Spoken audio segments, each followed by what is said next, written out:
good evening and welcome. Thank you for joining us here in North Augusta, South Carolina, and also people virtually. Welcome to this public hearing hosted by the National Nuclear Security Administration. NNSA is the acronym most of you have probably heard, which is a semi-autonomous agency within the United States Department of Energy. I'm pleased to be here tonight. My name is David Abelson, and I've been asked to moderate tonight's hearing. For context, I'm an independent consultant, and among other things, I provide facilitation services to federal, state, and local governments. Of note and of importance, I believe, I've had no role in preparing the draft programmatic environmental impact statements for plutonium pit production that is the subject of tonight's hearing, and I do not otherwise work on this issue. My responsibility tonight is threefold. Number one, ensure the hearing is conducted respectfully. Two, that each speaker receives the allotted time. And three, that comments are heard without interruption. So, before the presentations begin, let me explain the purpose for tonight's hearing.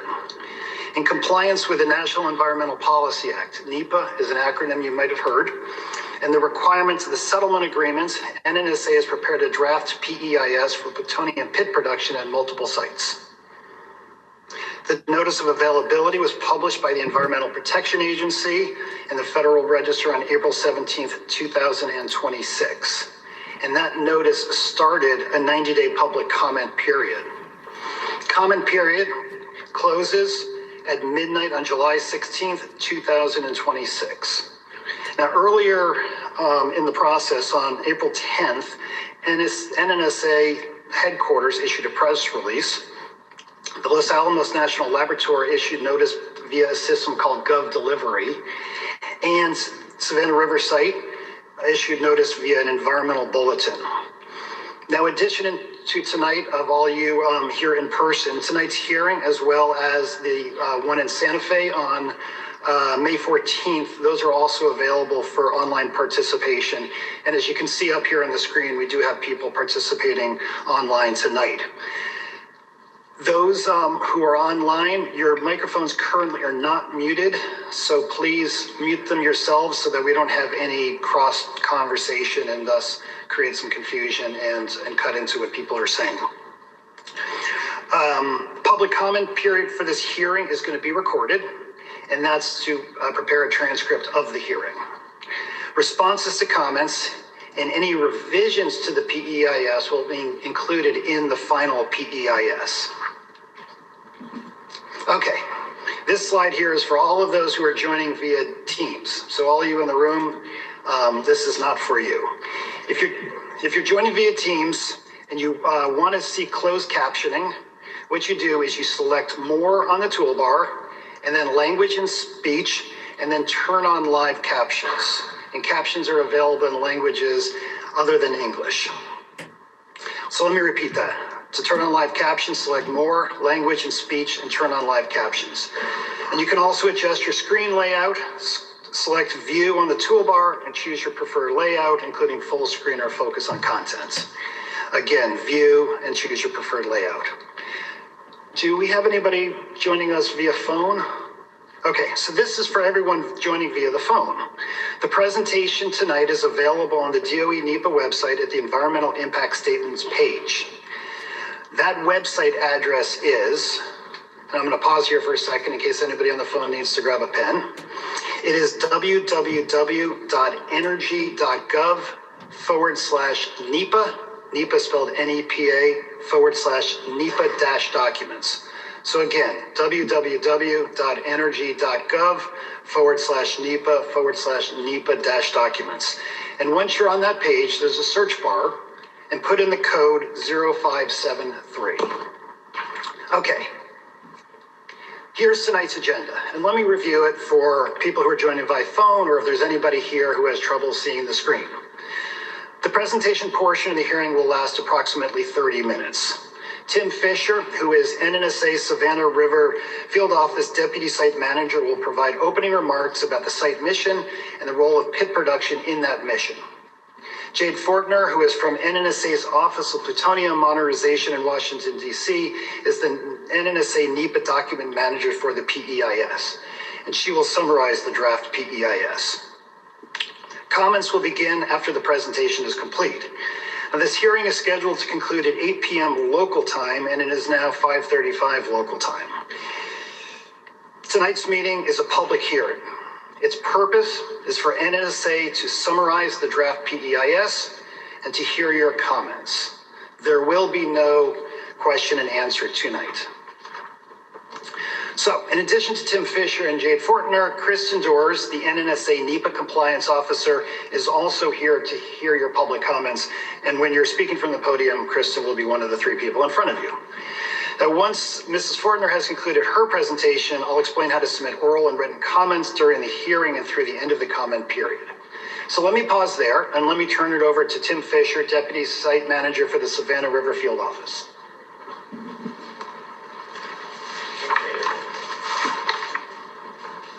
Thank you for coming this evening.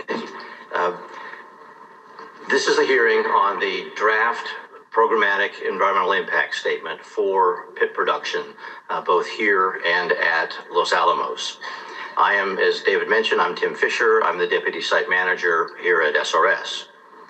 As most of you know by your presence here, NEPA encourages public participation in our federal decision-making process, and it's designed to help the public officials making decisions that could affect the environment have a greater understanding of public concerns, comments, and things that we should be considering as we go through. Therefore, we welcome and we encourage your participation in this hearing and in any of the other four that we're having on this particular document. The pit production is proposed to be a multi-site effort to produce pits and to modernize the nuclear stockpile. SRS plays an important role in this mission, in part because of the site's long history in producing nuclear materials for the stockpile, namely plutonium and tritium. The proposal evaluated in the 2020 SRS pit production EIS, and now in this programmatic EIS, would refurbish the mixed oxide fuel fabrication facility, a building, into a state-of-the-art plutonium processing and pit production facility using the established infrastructure as well as the experienced, skilled personnel at the Savannah River Site. I'm the federal official hosting this evening's hearing, and Jade Fortner, whom you'll hear from in a moment, will present a summary of the draft EIS and the information included in that programmatic EIS. Again, I want to thank you for joining us here this evening, both in the room and online, and I encourage your participation, your continued interest in this program, and we look forward to receiving your comments. Jade?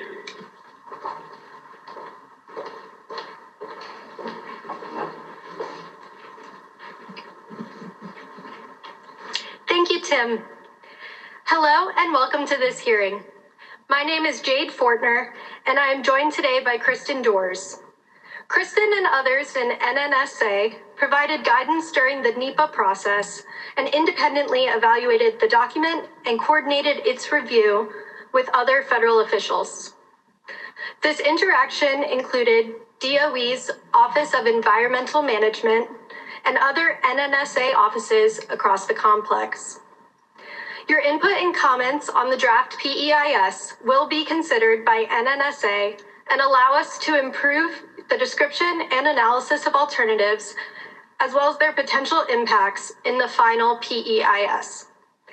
On the next slide, I will explain what NEPA evaluations have previously addressed pit production and why NNSA is preparing this programmatic EIS.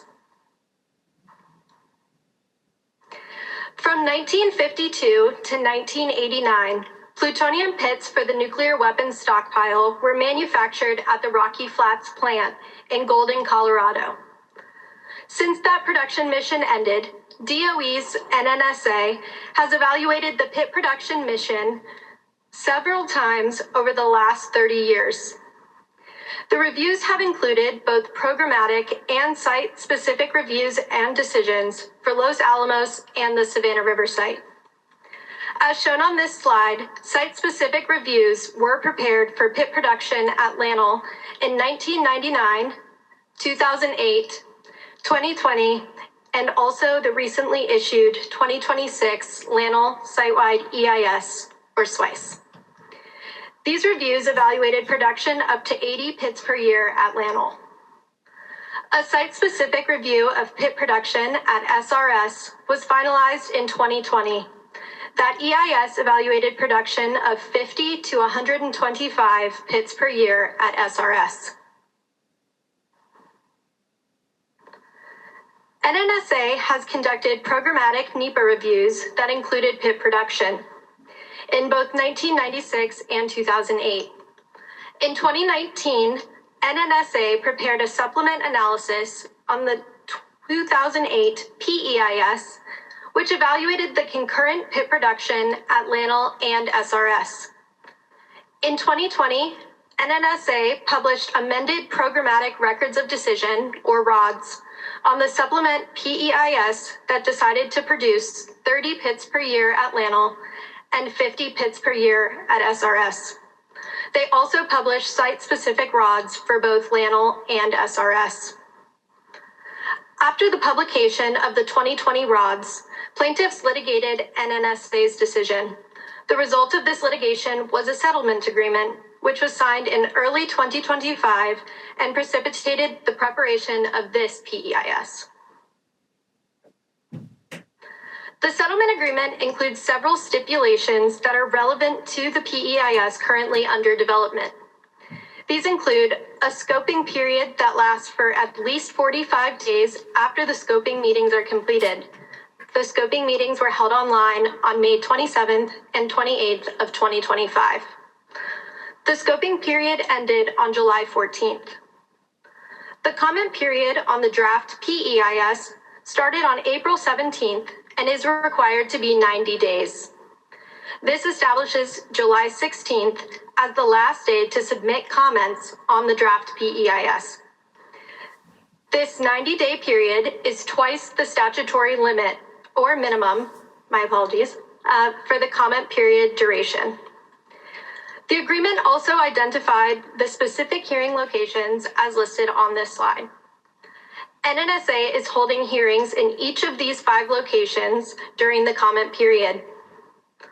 The agreement also stipulates that the final PEIS and ROD must be published within 2.5 years, or July of 2027. And until then, there are certain activities that are not allowed at SRS. For instance, NNSA cannot introduce special nuclear material into the main process building of SRPPF. NNSA cannot install classified equipment in SRPPF or begin construction of the waste characterization lab.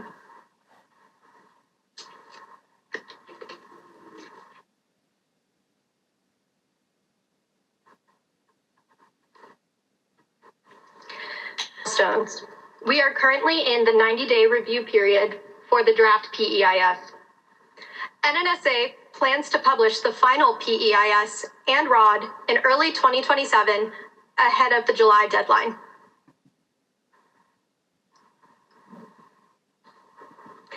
The main purpose of an EIS is to evaluate the potential impacts of a proposed action and its alternatives. The proposed action in this PEIS is to produce plutonium pits at the required quantities to meet national security requirements. These requirements can be found in 50 United States Code 2538A, and currently states that NNSA should demonstrate the ability to produce 80 pits per year by 2030. The statute also specifically identifies SRPPF and LANL's PF4 as locations for production. The alternatives include a no-action alternative, which limits production to LANL, but also allows continued construction at SRS. Multi-site production alternative, and a single-site production alternative, which evaluates potential future decisions to limit pit production to only LANL or SRS, but not both. Consideration of pit production at sites other than LANL or SRS are not a reasonable alternative because it would be contrary to the current statute and could not be achieved within the congressionally mandated schedule.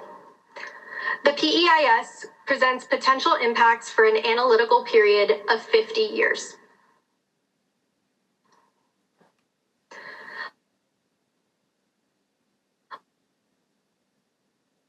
LANL is one of 3 national security labs and reliability of the U.S. nuclear weapons stockpile. The U.S. government has been operating at this site since 1943. The laboratory employs over 16,000 people, has an annual budget of over $4 billion, and occupies about 40 square miles. This graphic is an aerial photo of a portion of TA-55. The large building in the center is PF4, where the majority of pit production operations take place. The multi-story building in the upper right corner is the Radiological Laboratory Utility Office Building, or RULAB, which supports pit production as well. NNSA recently published the 2026 LANL SWICE. All of the actions included in the no action alternative of this pit production PEIS related to LANL were evaluated in the SWICE and included in the LANL SWICE ROD. Pit production is only a subset of the activities evaluated in the LANL SWICE. Some examples of pit production related activities that will be implemented at LANL include the production of 30 pits per year with a surge capacity of 80, construction of office buildings, security facilities, cafeterias, roads, parking, and additional transuranic waste staging areas. Construction of the Savannah River Site was authorized in 1950 by President Truman. The site is an industrial complex responsible for supporting our nation's nuclear deterrent, preventing nuclear weapon proliferation, environmental stewardship and cleanup, waste management, and disposition of nuclear materials. Examples of NNSA's production mission at SRS include the tritium operations and extraction, preparing for pit production, and surplus material disposition. SRS employs over 13,000 federal contractors and staff with an annual budget just under $4 billion. SRS is over 310 square miles and is mostly wooded. The graphic shown on the slide depicts the layout of the SRPPF complex in F area, one of the industrialized areas in the center of SRS. F area is located over 6 miles from the western site boundary at the Savannah River.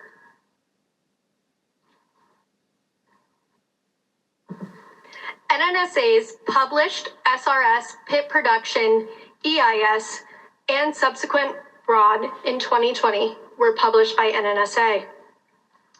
This ROD supports repurposing the mixed oxide fuel fabrication facility into SRPPF and the construction of several support facilities in F area. As mentioned previously, the construction at SRS is ongoing and has been evaluated as part of the no action alternative in the PEIS. Although operations of the facility cannot begin until after a ROD has been published on this PEIS in accordance with the settlement agreement. This slide identifies the environmental resource areas that were analyzed in the PEIS. These resources were also addressed in the 2026 LANL SWICE and the 2020 SRS pit production EIS. The current NEPA statute and DOE implementing procedures include a page limit for EISs. The PEIS complies with this page limit. Chapter 4 of the PEIS includes separate sections for each resource area impacts for both LANL and SRS. It also includes a section that provides complex-wide impacts that could be additive for multi-site concurrent pit production. These impacts primarily focus on transportation and waste management. To define the no action alternative, NNSA has selected those actions that have been approved and included in previous RODs. At LANL, this includes upgrading PF4, additional offices, cafeterias, security facilities, and training centers, true waste storage areas, production of at least 30 pits per year with a surge capacity to 80 pits per year. The no action alternative at SRS includes construction of the facilities described in the 2020 SRS EIS. NNSA cannot bring nuclear materials into SRPPF or construct specified support facilities until after a ROD is published on this PEIS.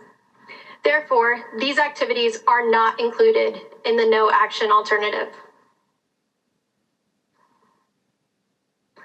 Under the multi-site alternative, NNSA would produce pits concurrently at LANL and SRS. At LANL, pit production is assumed to range from 10 to 80 pits per year, and at SRS, the PEIS evaluates production of 50 to 125 pits per year.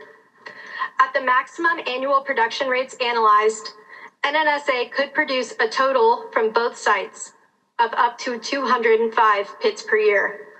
Analyzing a range of pit production capacities provides flexibility in the event of pit production requirement changes. The PEIS analyzes a single site alternative in the event that multi-site pit production is no longer needed or desired in the future. For example, funding constraints might force NNSA to produce pits at a single site. A single site alternative at LANL would be the same as the no action alternative. A single site alternative at SRS assumes the production of 50 to 125 pits per year at only SRS with minimal pit production at LANL. With pit production only at SRS, NNSA would not produce pits for the stockpile at LANL, but would maintain the existing LANL pit production capability in standby. In this mode, LANL would produce a minimal number of pits, for example, 10 pits per year, to maintain production competency. Plutonium research and development, surveillance, testing, and other plutonium missions would continue at LANL, as these activities are independent of pit production.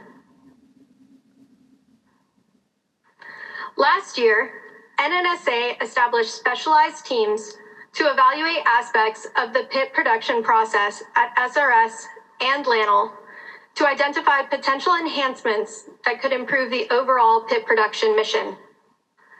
As an outcome of these reviews and other NNSA considerations, there are opportunities for enhancements that NNSA is considering for future implementation at one or both sites. Descriptions of these enhancements are provided in Section 2.7 of the PEIS. Each of the resource area impact sections in Chapter 4 include a discussion of how these enhancements could change the impacts of the proposed action, if at all. Some examples include increasing the plutonium inventory limit at RULAB to allow for some activities currently performed at the Chemistry and Metallurgy Research Building to be performed instead in TA 55.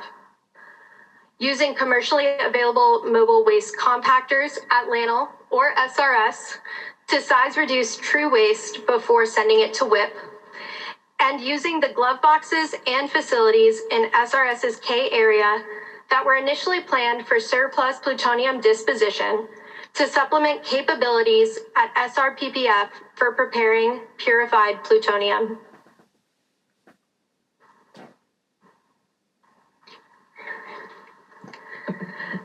These next two slides provide a broad overview of potential impacts and a comparison between the sites.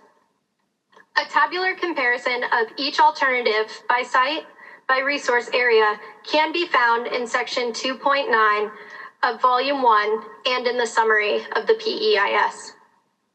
The permanent land development dedicated to pit production at Lannel and SRS is similar in that both sites require about 70 acres of facilities and infrastructure. The air pollutant emissions would be similar for both sites and well below the de minimis standards. The potential radiological air emissions would be very small for both sites and would contribute much less than 1% of the current radiological releases at Lannel and SRS. From a workforce standpoint, construction activities at SRS would be higher in the short term than at Lannel. However, both sites would potentially add over 2,000 operational workers. Radiological transportation of nuclear materials and waste would use the nation's highways. Even at the highest production rates, transportation impacts on crews and the public along the transportation routes would be relatively small. For instance, incident-free transportation would add less than 1% of additional annual risk of a latent cancer fatality in the public population. The additional accident risk, taking into account the probability of a severe accident, would statistically represent about one fatality every 33,000 years. For comparison, there would be about 0.06 potential traffic fatalities per year from non-radiological accidents, or about one every 17 years.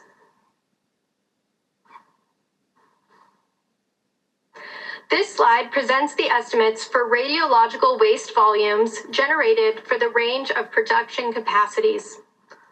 Most low-level waste from Lannel would be disposed of at the Nevada National Security Site. Most low-level waste from SRS would be disposed of on-site in E area. Adequate capacity exists at both locations. Most mixed waste would be disposed of at a licensed commercial disposal facility. Again, there is adequate capacity for this waste.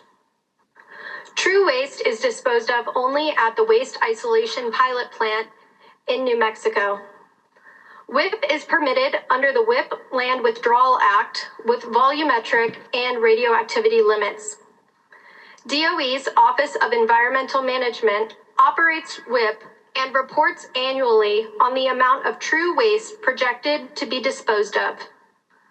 For operations meeting the current pit production statute of 80 pits per year, the annual amount of true waste generated could be disposed of within the current volume limit. Ultimately, as pit production proceeds, whether at single or multiple production sites, NNSA and DOE EM would monitor the annual projections for future true waste generation related to pit production and complex-wide. DOE's NNSA would take proactive measures to stay within the existing limits established at WIP. An example of these measures could include waste compaction. If, in the future, DOE determined that further regulatory actions for true waste disposal would be required, additional NEPA review would be performed. For human health impacts from normal operations, the PEIS demonstrates that doses to the off-site public would be a very small increase to the current annual reported exposure to the maximally exposed individual, or MEI, and the collective population within 50 miles. In fact, the addition would be less than 1%. The PEIS presents potential accidents that could occur at both sites and potential increase in accident risk. Accident risks to the population at both sites are very small. The higher risk values from SRS would be within a population of over 1 million people within 50 miles of the site. The PEIS also discusses potential intentional destructive acts.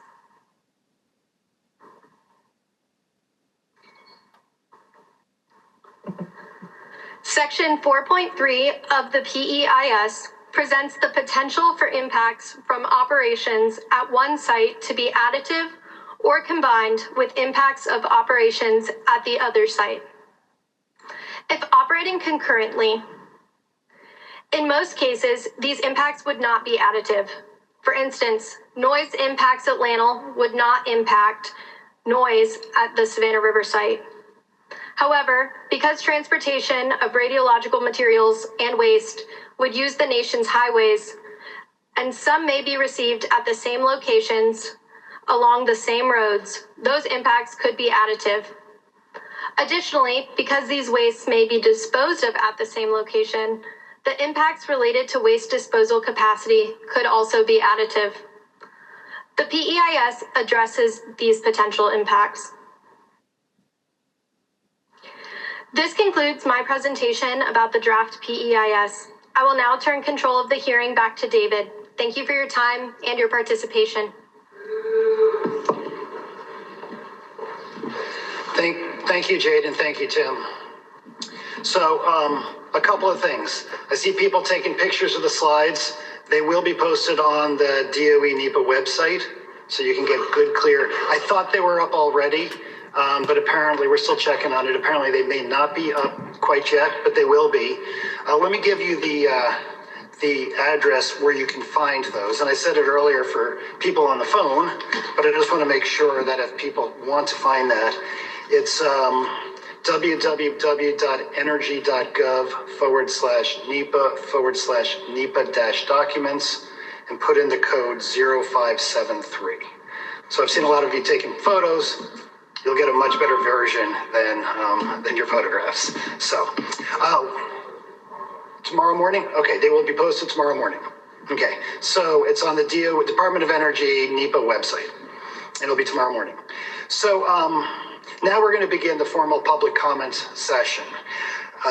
My job right now is to explain the process before we actually start with it.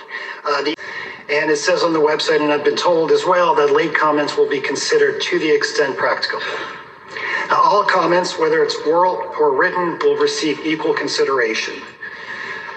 Please be advised, and this is important, that your entire comments, including any personally identifiable information, such as your name or where you live, may become publicly available. If you would like NNSA to withhold your name or other identifying information, state that request at the beginning of your comments, whether that's here in person or in writing. And anonymous comments may also be submitted. Now, for the people in the room, obviously there was an open house earlier. The conversations that you had during that open house are not recorded, and therefore they're not part of the formal record. So if you want those views considered, please restate them tonight or submit them in writing. Okay, a couple more things. Let me explain the oral comment process. You can see my colleague here, he's ready to get involved in part of it. So for those in the room here, you have to sign up at the registration table. And so that's what he has here. Staff is going to provide me a list of the speakers. I'll explain the online comments here in a moment. To allow as many speakers to speak as possible, oral comments are limited to 3 minutes per speaker. The comments are individual comments. You cannot pool your time or transfer your time to another person. Now, we know 3 minutes is brief. So detailed comments should also be submitted in writing so that the full record reflects your views. And if time remains tonight after the first round of speakers have been heard, additional comments may be accepted. So for those in the room, we're going to have, Joe's going to be up front with time cards displaying how much time you have left in your remarks. Yellow means you have 30 seconds to go. The pink means time is up. And I will ask you then to conclude your remarks. For those online, I'll let you know when you're running out of time. Okay, so speakers are going to be called on in the order in which they signed up or raise their hands online. And we're going to try to get as many people to speak as possible until 8 p.m., which is the advertised time that the meeting will end. I'm going to call on 2 or 3 names at a time so that you know your time is upcoming. And then I will call on you to come to the podium or to speak from your computer. Please begin, this is important, please begin by stating and spelling your name and the name of any organization you officially represent. Once you provide that information, then your 3 minutes will start. NNSA asks that comments address the analysis contained in the draft PEIS. Now, we know going into this that there are a lot of strong opinions about this plan and about nuclear weapons in general. This hearing exists. The reason we're having this hearing, the reason it was so requested, is to have NNSA be able to hear your comments on the draft PEIS. My job, as I stated earlier, is to manage the hearing to ensure everyone has the opportunity to comment in an orderly and in a respectful setting. Now, for those joining on Teams,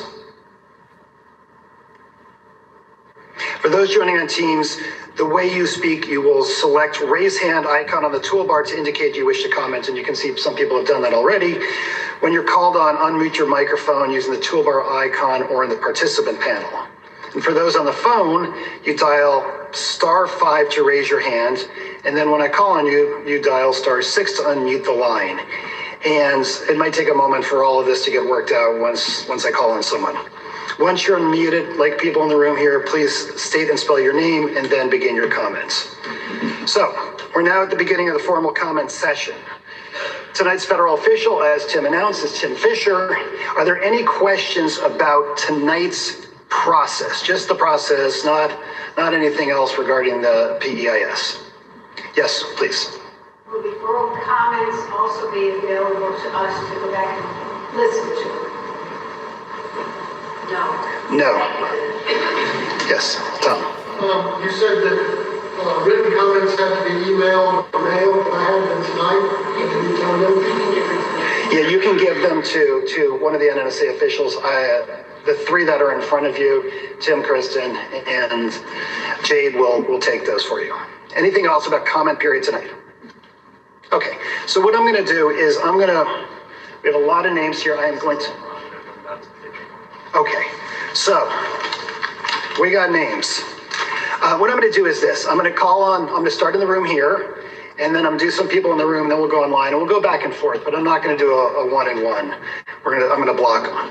So, and I apologize in advance if I mispronounce your name. I apologize. So, first up is we'll have Angie Cox, and then Robbie Bennett, and then Tara Carroll. So, Angie, you are the first contestant here.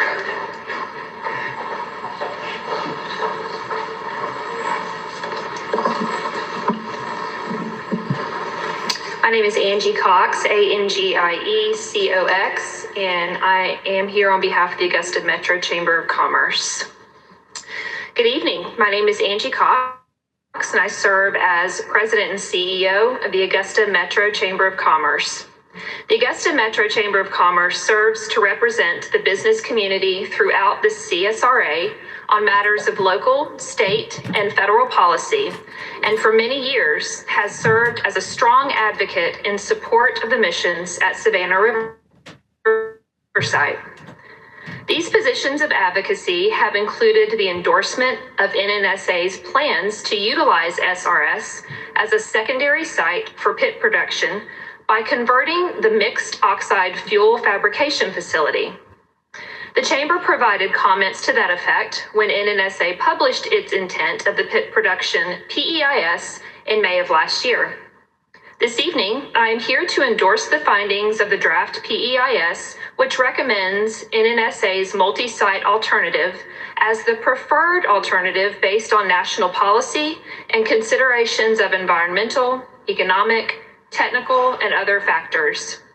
Compared to either a no-action alternative or a single-site alternative, the choice of utilizing both Los Alamos National Lab and Savannah River Site for pit production by leveraging their respective capacities and infrastructure is the most feasible in its evaluation. There's no doubt that Savannah River Site can execute this new mission given the talent, expertise, and operational experience it has demonstrated for 75 years. Its track record in executing its tritium mission, as well as decades of the safe handling, processing, and disposal of nuclear materials, places SRS at the pinnacle of NNSA's assets and ready to do its job. As a regional advocate, Augusta Metro Chamber of Commerce stands ready as a leader in the business community in continuing to support the establishment of a superior workforce and the community infrastructure needed to ensure the success of this new mission. Our organization, along with many others in the region, are dedicated to programs that will continue to expand the workforce pipeline and work with local and state political leadership in maximizing community assets, such as housing and quality of life, that ensure our region is a magnet for workforce and academic pursuits in the nuclear industry. In conclusion, we believe the production of plutonium pits at the congressionally mandated rate, utilizing multi-site alternatives such as SRS, is in the best interest of our region and our country, and we strongly support the findings of the draft PEIS and appreciate the opportunity to offer out comments this evening. Thank you. Thank you. Robbie Bennett.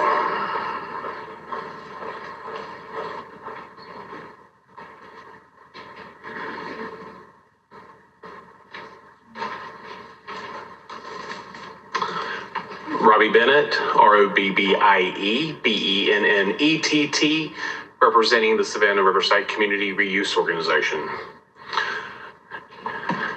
Good evening, and thank you for the opportunity to speak to you today. My name is Robbie Bennett. I am the President and CEO of the Savannah River Site Community Reuse Organization. I'm here today representing our Board of Directors, which is governed by 22 board members representing business, government, and academia. Those board members represent Georgia and South Carolina.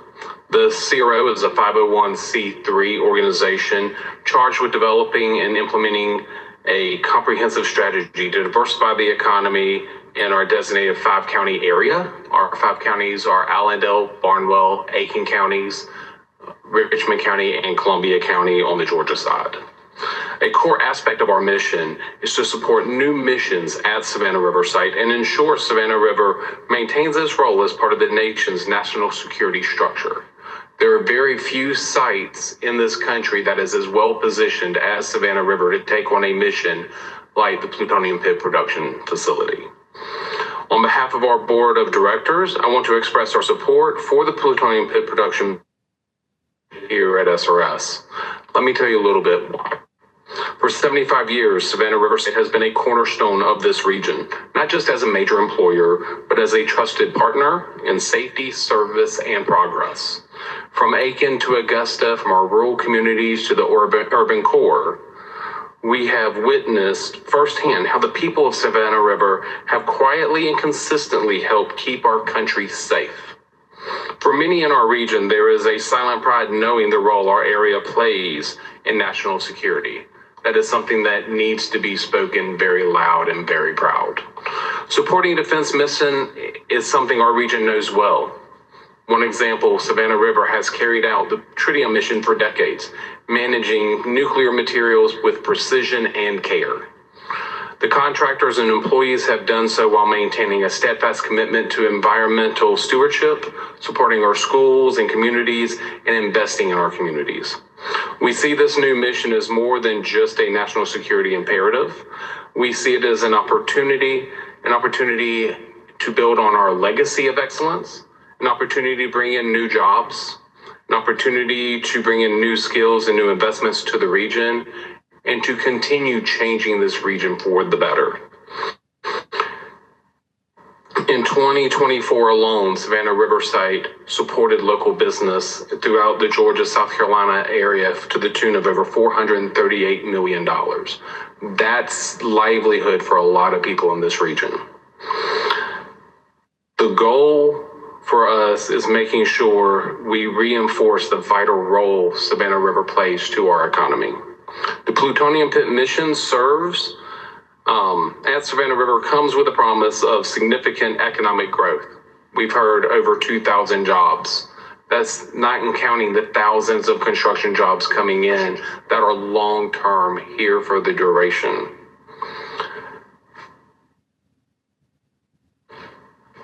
Okay, he's not calling me yet, so I'm gonna keep going. That being said, I was trying to, if you could wrap it up, please. I got muted. Yes. So that being said, we are proud of Savannah River. We're proud of the opportunities, and we truly do support this because this site makes sense. Thank you. Thank you. Next up, we have Tara Carroll, and after Tara, we have Joanne Sweeney, Tom Clements, and Glenn Carroll. So Tara, please.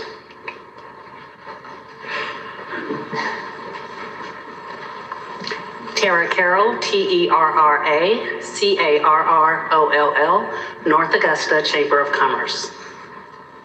Good evening. My name is Tara Carroll, President and CEO of the North Augusta Chamber of Commerce. I'm here to offer comments in support of the Savannah River Plutonium Processing Facility mission at the Savannah River Site.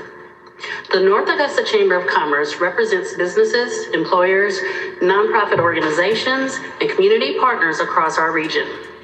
Our mission is centered on strengthening the business community through advocacy, education and workforce development, engagement, and leadership. With that perspective, we recognize the importance of this mission not only to our local economy, but to our nation's security. The Savannah River Site has served this country for more than 75 years. For generations, SRS employees have carried out complex national security and environmental management missions with skill, discipline, and a strong safety culture. That history matters. It gives our community confidence that the site has the experience, infrastructure, and workforce capability to support this mission in a safe and environmentally responsible manner. The Savannah River Plutonium Processing Facility is part of a national defense mission that is imperative for our country. Modernizing our nuclear security enterprise and restoring the nation's ability to produce plutonium pits is a critical enterprise, and restoring the nation's ability to produce plutonium pits is a critical component of strategic deterrence. At a time when global threats are increasing and our adversaries are advancing their capabilities, the United States must maintain a secure, reliable, and resilient nuclear deterrent. We also recognize that this mission represents a true national partnership, leveraging the talent and expertise of both the Savannah River Site and Los Alamos National Laboratory. SRS brings decades of experience in nuclear materials handling, plant operations, tritium support, waste management, and the repurposing of existing facilities for new missions. Those strengths make this region well-positioned to help meet the needs of the nation. From an economic development standpoint, SRS continues to be one of the most significant engines of opportunity in South Carolina and Georgia. Its impact is felt through jobs, local purchasing, small business growth, education partnerships, and community leadership. In 2025 alone, SRS purchased more than $263 million in goods and services from local businesses in South Carolina and Georgia. The SRPPF mission is already creating construction and operation opportunities, with thousands of construction jobs expected at peak at approximately 2,100 employees needed once operational. Just as important, the workforce investments required for this mission will strengthen the broader regional talent pipeline. The Chamber also values SRS as a community partner. Every day matters. Our nation must move forward with urgency, resilience, and confidence. We are proud that Savannah River Site and this region are prepared to help meet that responsibility. Thank you for the opportunity to provide these comments. Thank you. Joanna Sweeney.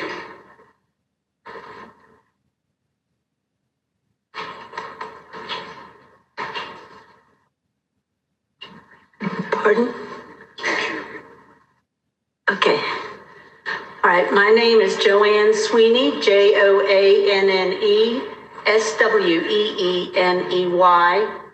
and I'm from Salty Nacoochee, Georgia, and I serve on the boards of Nuclear Watch South and the Generational Radiation Impact Project.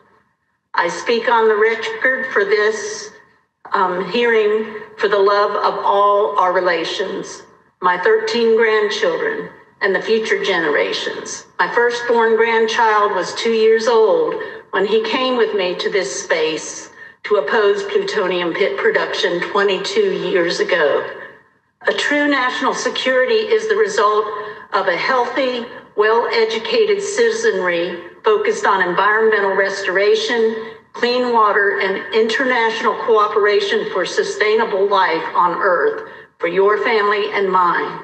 This PEIS lacks considering the environmental impact of using the nuclear weapons this corporate welfare scheme plans to produce. How do you justify stealing from our children to build unnecessary new nuclear weapons? I'll close with a song by Kenny Rosenbaum called Corporate America. Gonna kill little children, rape and rob the poor. We got plenty money, but we want some more. Gonna mine our coal, cut the timber too. Legislate laws if we need to. You get in the way, we'll bury you. There just ain't nothing that you can do. Just ain't nothing that you can do. Gonna kill little children, rape and rob the poor. If we want more money, we'll start a war. We'll bomb Iran, El Salvador too. Invade Honduras if we need to. You get in the way, we'll bomb you too. There just ain't nothing that you can do. Just ain't nothing that you can do. We got the big jet planes flying over your head. Got 100 million ways to see you dead. We just don't care if the children get fed. They're a renewable resource, so are you. Renewable, and you are too. We gotta learn, little children, love and help the poor. The love of money is a running sore. If we kill the ground and the water too, there won't be nothing that we can do. Won't be nothing that we can do. When the sun comes up and the moon goes down and stars they fade from the sky, listen with your heart, you can hear the sound on the wing of an eagle when she flies, when she flies. Sound on the wing of an eagle when she flies. Well, I guess it went out of tune, but anyway, thank you very much.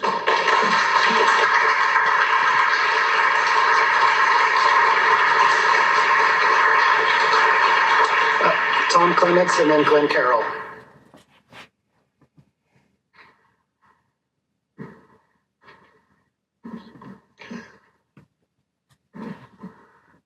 My name is Tom Clements, TomClements, and I'm the director for the organization Savannah River Site Watch.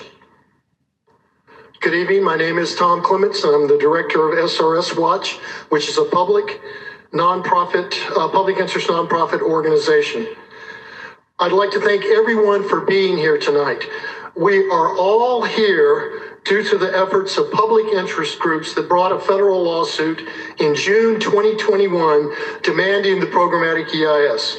Plaintiffs in the case include Savannah River Site Watch, the Gullah Geechee Sea Island Coalition, Nuclear Watch New Mexico, represented here tonight, and Tri-Valley Communities Against a Radioactive Environment in Livermore, California, and me as an individual.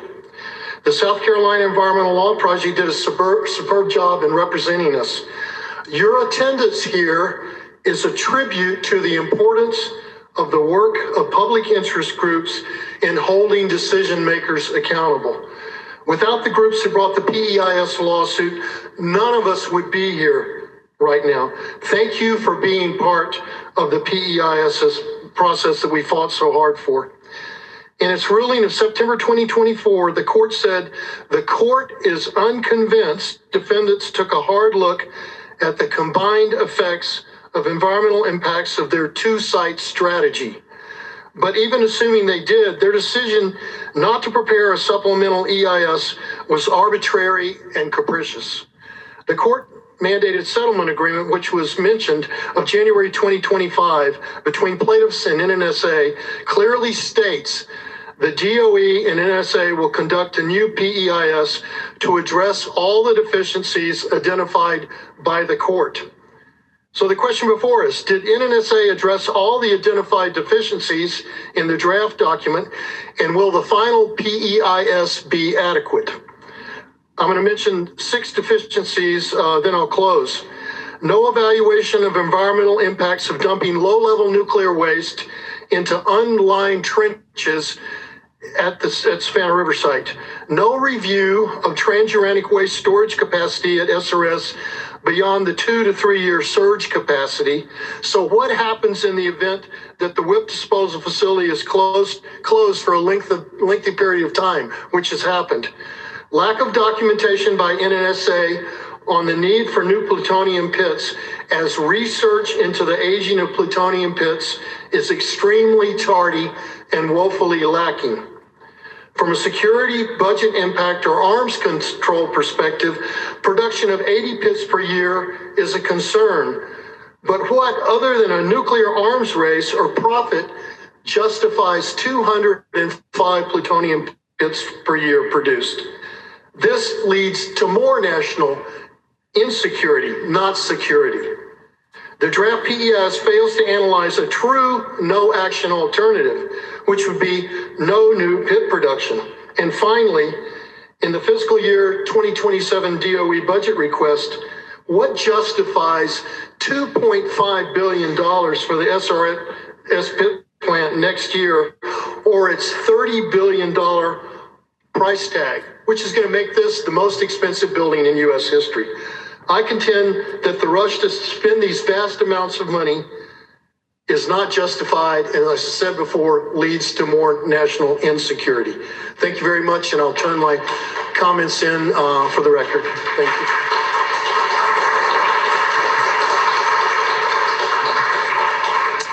Thank you very much. Next up, we have Glenn Carroll, and after Glenn, I'm going to go to a couple of people online.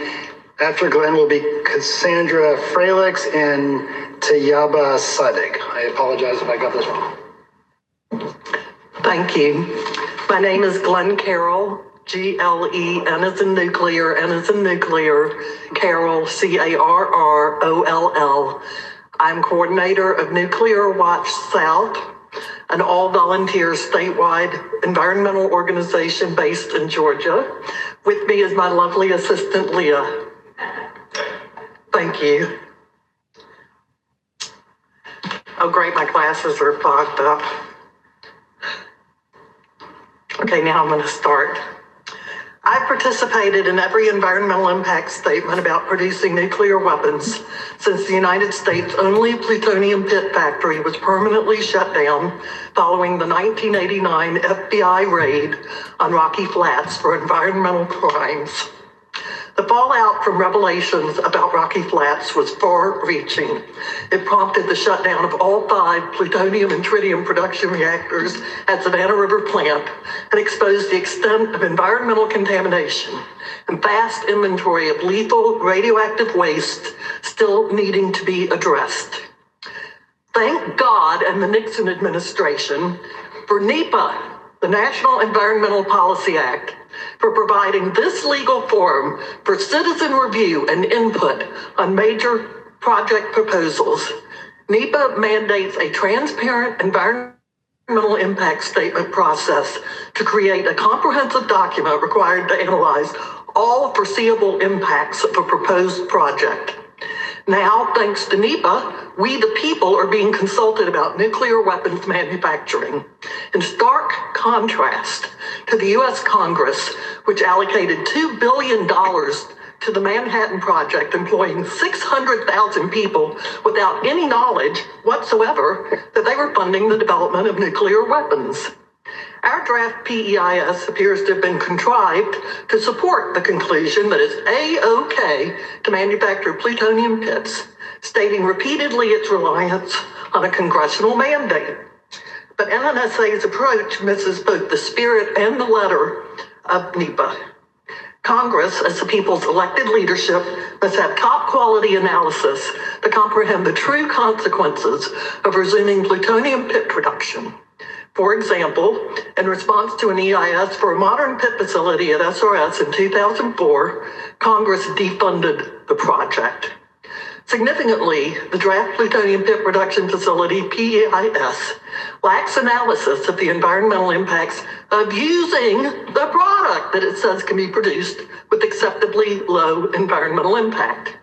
But we all know that plutonium-triggered nuclear bombs have appalling environmental impacts by design. Nuclear weapons literally threaten the existence of our home planet, the only planet we know for certain even has life, and which contains every single thing that we know and every single thing that we don't know. Therefore, the PEIS must analyze using nuclear weapons that contain the plutonium pits that would be produced.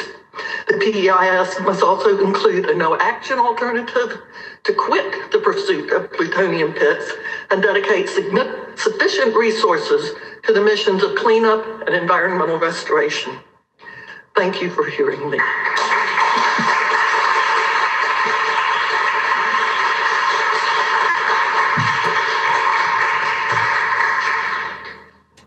Thank you. So we're going to turn to online. First is Cassandra Freelix. So please unmute yourself and introduce yourself, and then we will start your comments. Yes, my name is Cassandra Freelix. That's Cassandra.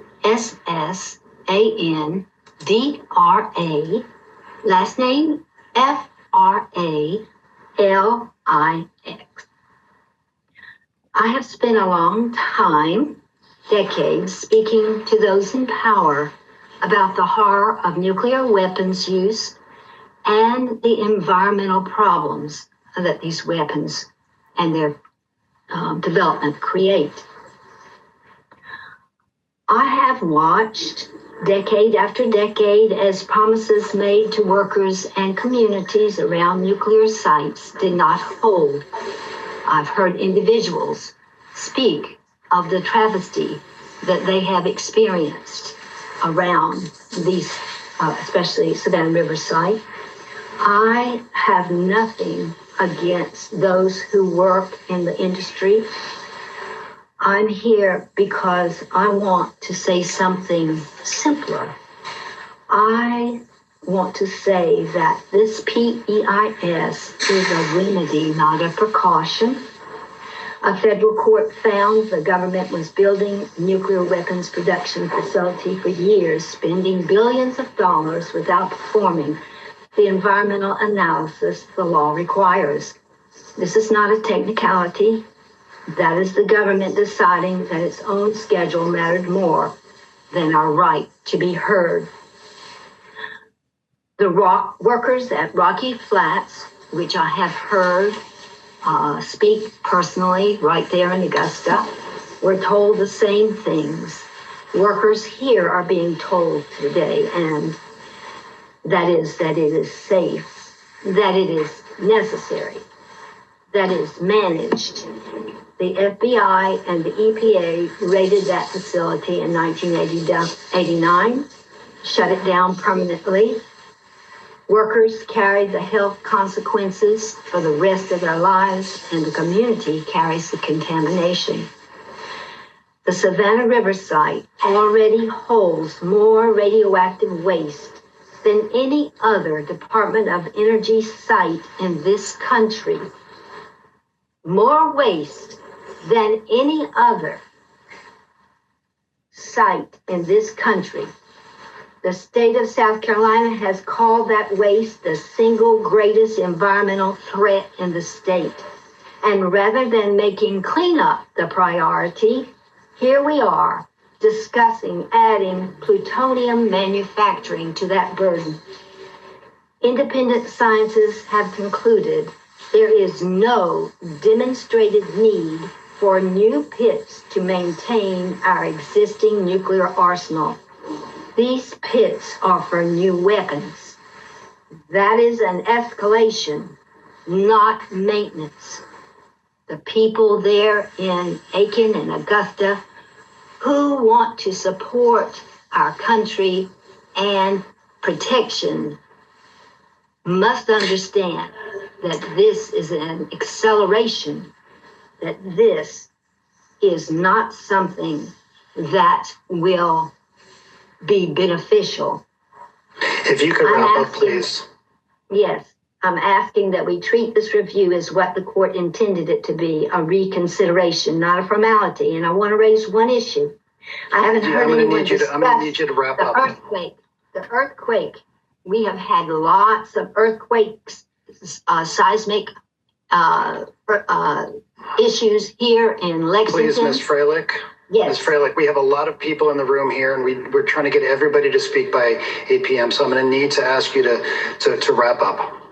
Okay. Well, thank you so much. It remains dangerous for thousands of years, and there won't be people that will understand the horrors that we have created. Thank you so much. Thank you very much. And for you and anybody else going forward that I need to ask to wrap up, again, we encourage you to submit comments, written comments. You can get the totality of your thoughts considered as part of the review. Next online, it is, I hope I'm pronouncing this correctly, Tayyaba Sadig, please. And then after Tayyabig, we're going to have Stephen Wingreier, also online. Thank you.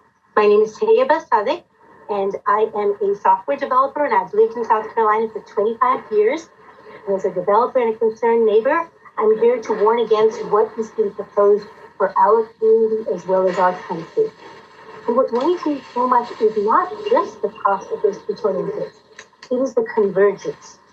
We're expanding our nuclear arsenal at the same time that we are racing to build artificial intelligence into our military decision making.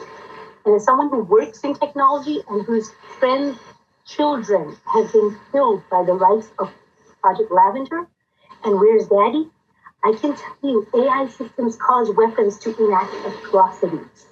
They generate thousands of targets an hour, making it impossible for humans to truly provide the oversight that is needed. And they fail in unexpected ways. They misuse data. They escalate faster than any human can intervene. And researchers at PEIS and Armed Control Association, they've documented that AI integrated into early warning and command systems compresses the window for strategic deliberation. So we're building more triggers at the same time that we're removing the human hand from that trigger. And the Arms Control Association has warned that in crisis conditions, speed itself becomes dangerous. And these two new pits are not for defense. You talked about non-proliferation. These are for entirely new warhead designs that have never been tested. So that either means we will have no confidence in these weapons, or it puts pressure on us to resume nuclear testing for the first time in decades. And every path makes the world less safe and devastates our environment.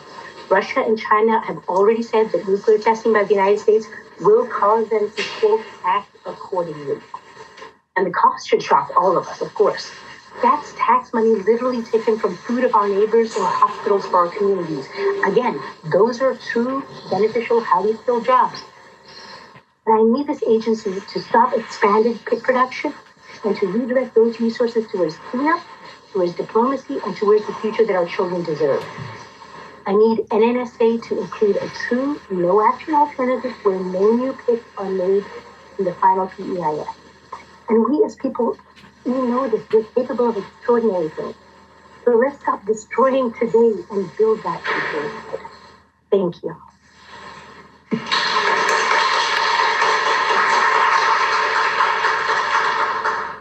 Thank you. Now we're going to go to Stephen Wingreier.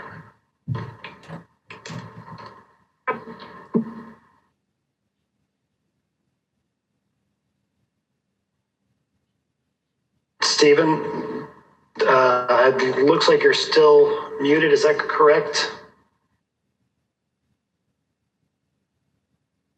See number one, is he? Okay. Stephen.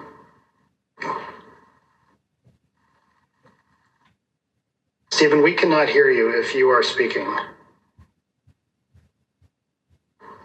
Okay.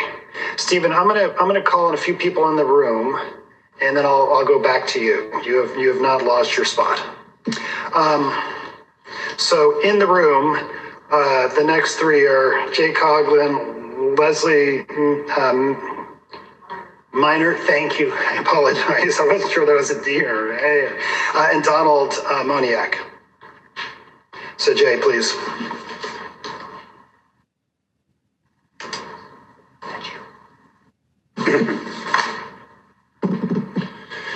I'm Jay Coughlin with Nuclear Watch New Mexico. And that's JAYNCOGHLAN. So the clock is running now. With Tom, I'm one of the plaintiffs that made this programmatic environmental impact statement happen. And I want to do my duty and salute the South Carolina Environmental Law Project who successfully represented us. We could not have done it without them. So our lawsuit is actually a third generation lawsuit that began in the 1980s. And I say this in part to illustrate that this is a long, long battle. And at that time, a federal court ordered the Department of Energy to complete a PEIS on its post-Cold War nuclear weapons complex. So wouldn't you know it, DOE just ignored that court order. So we sued them again in the 1990s. And after that, the National Nuclear Security Administration tried 4 different times to sanction pit production through various processes under the National Environmental Policy Act. We beat them each of those 4 times. This is a unsung story of successful citizen activism that nobody knows about. But this 5th time is now the most serious, the most important time. However, in my view, what the NNSA learned was to ignore NEPA, so we busted them. This draft PEIS is pretty poor, in my view. Here's my partial list on what should be addressed and fixed. And this is the main point I like to emphasize. No future pit production is to maintain the safety and reliability of the existing stockpile. And when you hear all these patriotic messages from Chamber of Commerce's, et cetera, the jobs, et cetera, the bottom underpinning fact, I repeat, no future pit production is to maintain the safety and reliability of the existing stockpile. It is all for new designs that can't be tested. Thereby, that could degrade national security instead of enhancing it, or it could prompt the U.S. to resume nuclear weapons testing, after which all proliferation hell would break out, again degrading national security. There are, in fact, already 15,000 existing pits, at least, stored at NNSA's. I gotta laugh. It took me 8 years to sue DOE, NNSA, and now I got 30 seconds. So I could go on and on and on. I can at times be succinct, which is out of character, but you can find my argument in this fact sheet down at the very end. Now, of course, I should have mentioned I'm from Santa Fe, but I very much wanted to come out here and demonstrate solidarity with all of you who want to question the pit production program here. I'm just going to close by observing, by my calculations, which I think are pretty solid, the pit plant at SRS will be the most expensive building in U.S. history. Once you include around $7 to $8 billion in sunk costs for the failed MOX facility. So think about that and exactly what is the most expensive building in U.S. history going to do for you. So anyway, you local people, please feel free to approach me. This is my job to help you be active.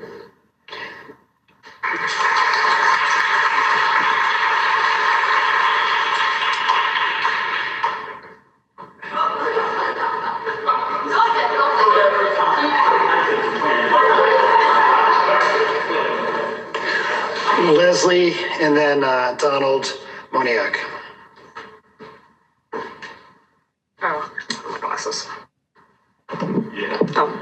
Hello, my name is Leslie Minard, Leslie-Minerd.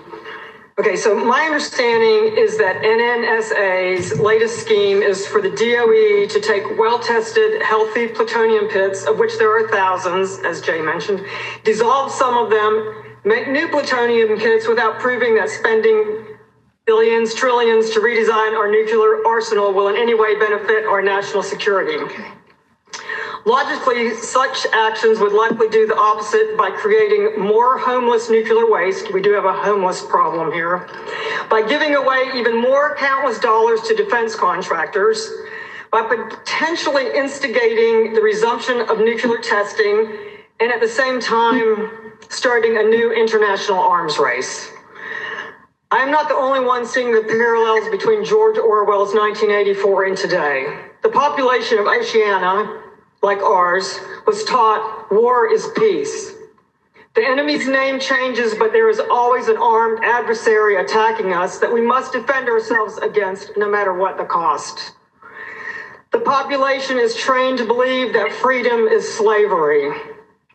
We are taught to submit for our safety to the authority of the ruling class, for decision-making and protection from the said foreign enemies. We are taught that ignorance is strength.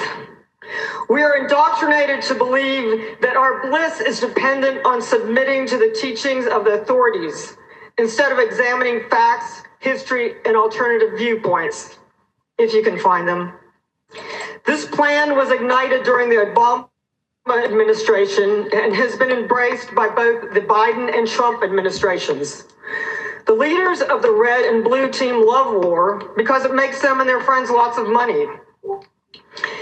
Those pushing this costly plan metaphorically wrap themselves in the U.S. flag to justify their continued raid on the Treasury, which is, in my opinion, way more outrageous than Abby Hoffman wearing a U.S. flag to the U.S. House Un-American Activities Committee, for which he was arrested.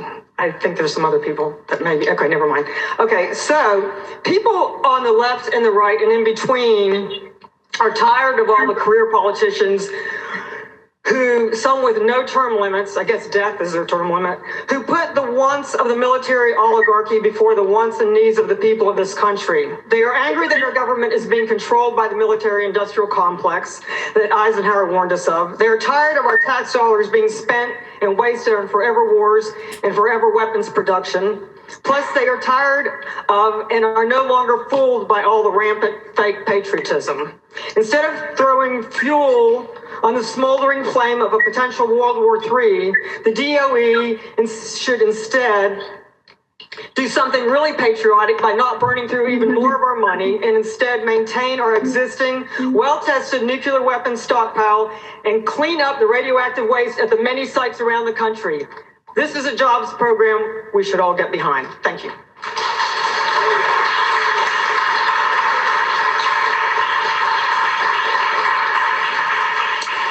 Next up is Donald Moniak, followed by Mary Olson, and then Barbie Preston Church.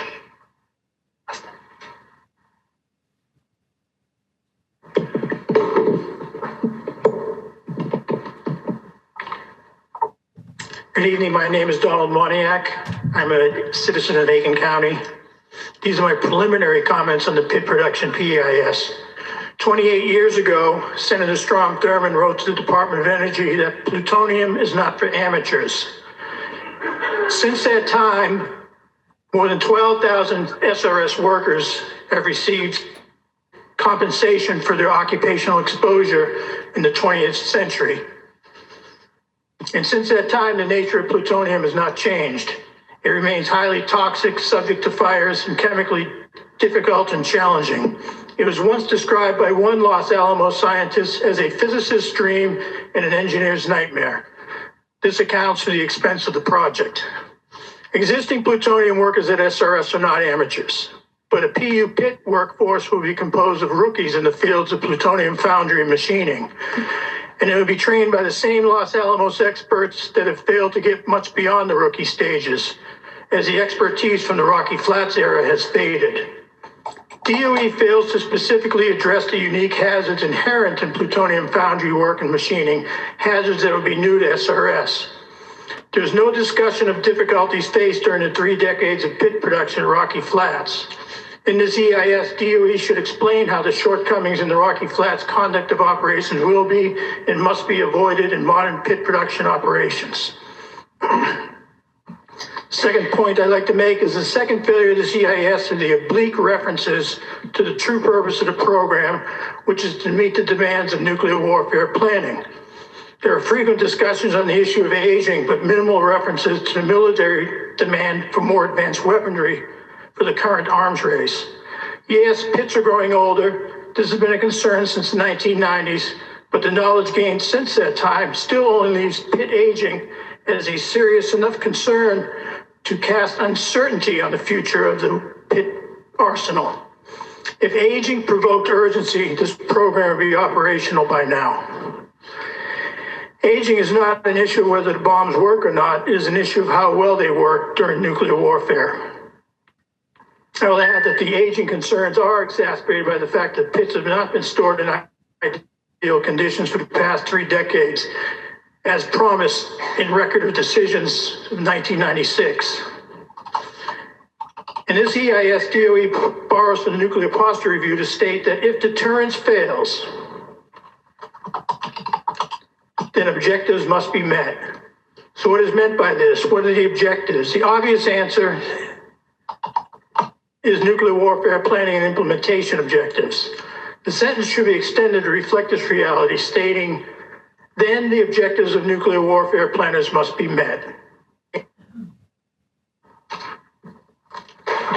you.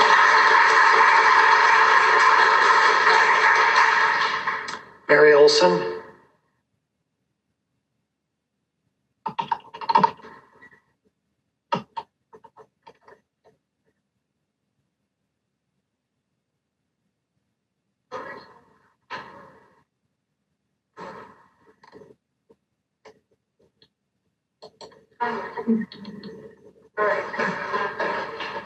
And you guys are the NNSA people, yeah?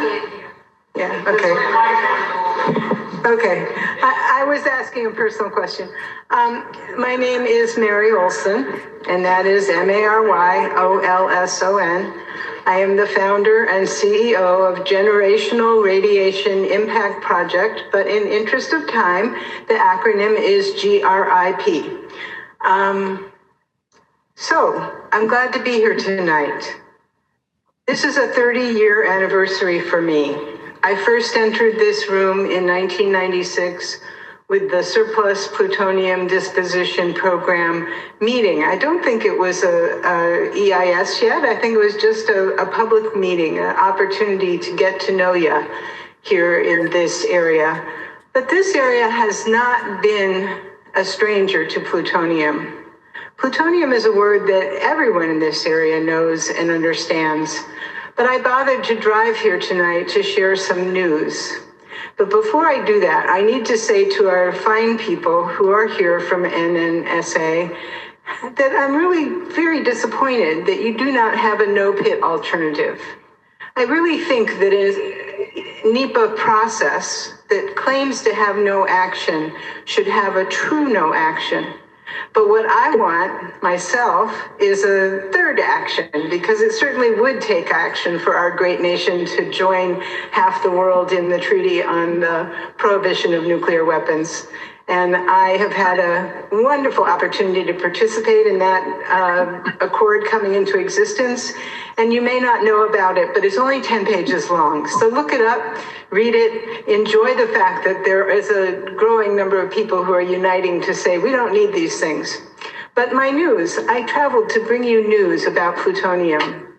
I have a friend who's been disregarding the International Commission on Radiological Protection and all the other ones who just take an X-ray and multiply it by a small number to get the number that the maximally exposed individual and any other individual exposed to an internal eating, drinking, breathing in an alpha-emitting substance like plutonium.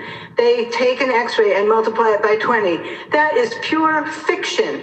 Fiction, fiction, fiction. And why I'm here to bring you this news is because somebody actually took a scanning electron microscope and is looking at what happens when a hot particle is lodged inside bodies, inside tissues, and emits alpha particles, which is what a plutonium atom does. It emits alpha particles, and then actually applies the same dose calculation that you would for an X-ray, but at the micron level.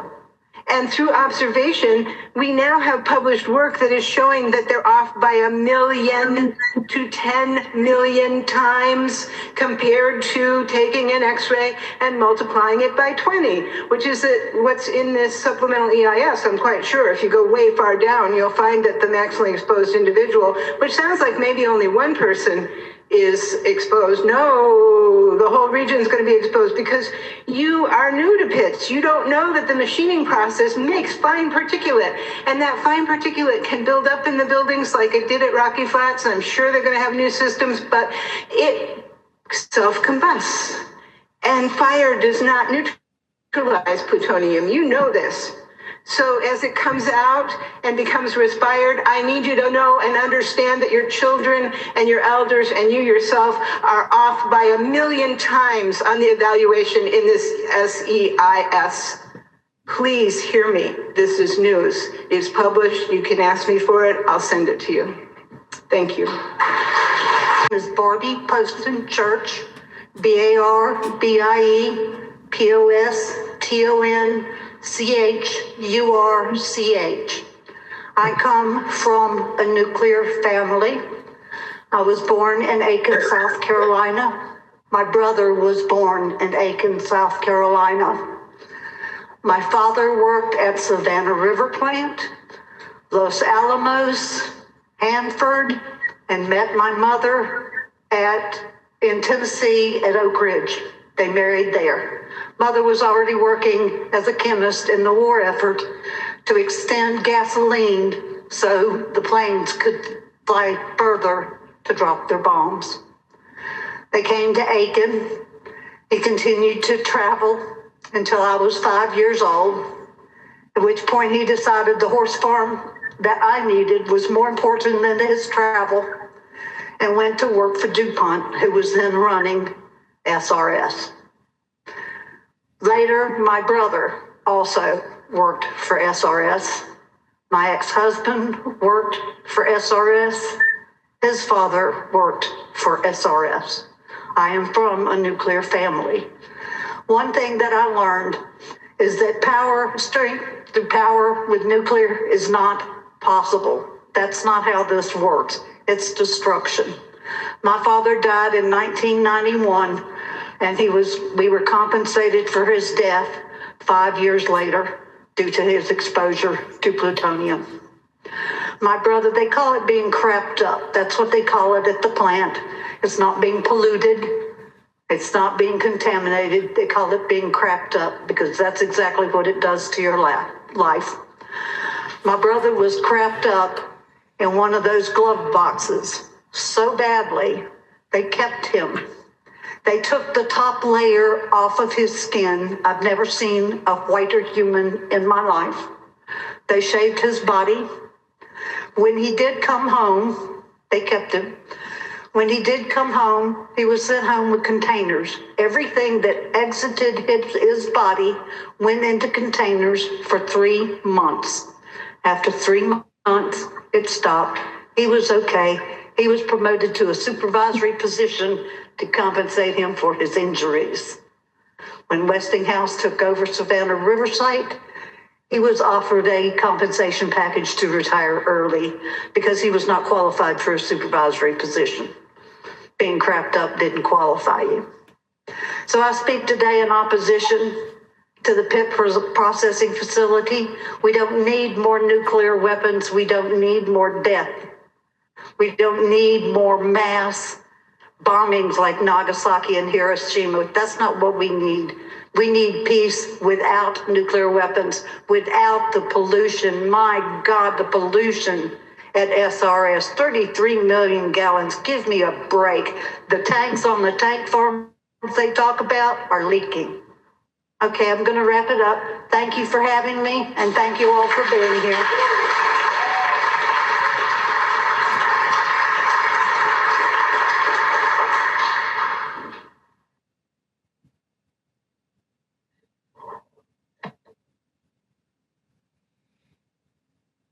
Okay, we're going to go back online and we're going to try Stephen Wingeier again. And then after Stephen, Greg Mello, and then Jacqueline Dreschler. Stephen. Can you hear me? We can. Wonderful. All right, thank you very much. I am Stephen Wingeier, STEPHEN WINGEIER, WINGEIER.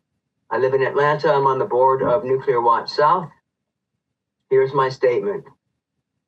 A plutonium pit is the trigger that explodes a nuclear bomb. But a nuclear bomb is in turn the trigger that launches a nuclear war, which in turn is the trigger of a nuclear holocaust, a nuclear winter, and very likely the extinction of human civilization. So we are here not just to discuss the environmental impact of a single production plant, but the potential for total destruction of the environment itself, the world that nurtured the evolution of life over billions of years, and eventually our species, ourselves, and our families. So the environmental impact of a nuclear war is total. Nothing would be left of the environment we know if any of us even remain to witness it. But what is left unspoken in any environmental impact statement is the impact of the environment on us. Discussing the impact of a nuclear war exposes the very concept of the environment as a clever way of deceiving ourselves. We think that if an environmental impact can be localized in a community far from our own, where people lack the political influence to fend it off, or the education, we can remain insulated from this impact ourselves. But contemplating the environmental impact of a nuclear war confronts us with the fact that we too are part of this so-called environment. It's not just a panorama of plant and animal species, hydrological cycles, and geological strata that we study from the windows of a safely separate human domain, but a world that permeates our lives and bodies through the food, water, oxygen, and sunlight that sustain us. The term environment is therefore a metaphor for a delusional separation from reality. But for anyone who doubts that the human and natural worlds are one, a nuclear war would provide the ultimate proof. As human civilization is inseparable from its so-called environment, the natural world is inseparable from the political and economic environment where human history unfolds day by day. And in our current political and economic environment, the risk of a nuclear war triggered by system error, terrorist attack, or deliberate stupidity stands at an all-time high. Building a plant to manufacture triggers for a brand new generation of nuclear weapons will itself trigger a brand new nuclear arms race, launching the risk of nuclear holocaust into high alert. It is this impact on the global political environment above all that demonstrates why the proposal to make plutonium pits at SRS must be scrapped, and why the nation that has led the race for nuclear supremacy since the beginning must now turn instead toward leading a goodwill effort to diffuse international tension and replace nuclear deterrence with a policy of mutual assured diplomacy. If our nation aspires to global leadership, we must lead the way out of the nuclear age to an age of planetary safety and security for all nations, peoples, and species. Thank you very much.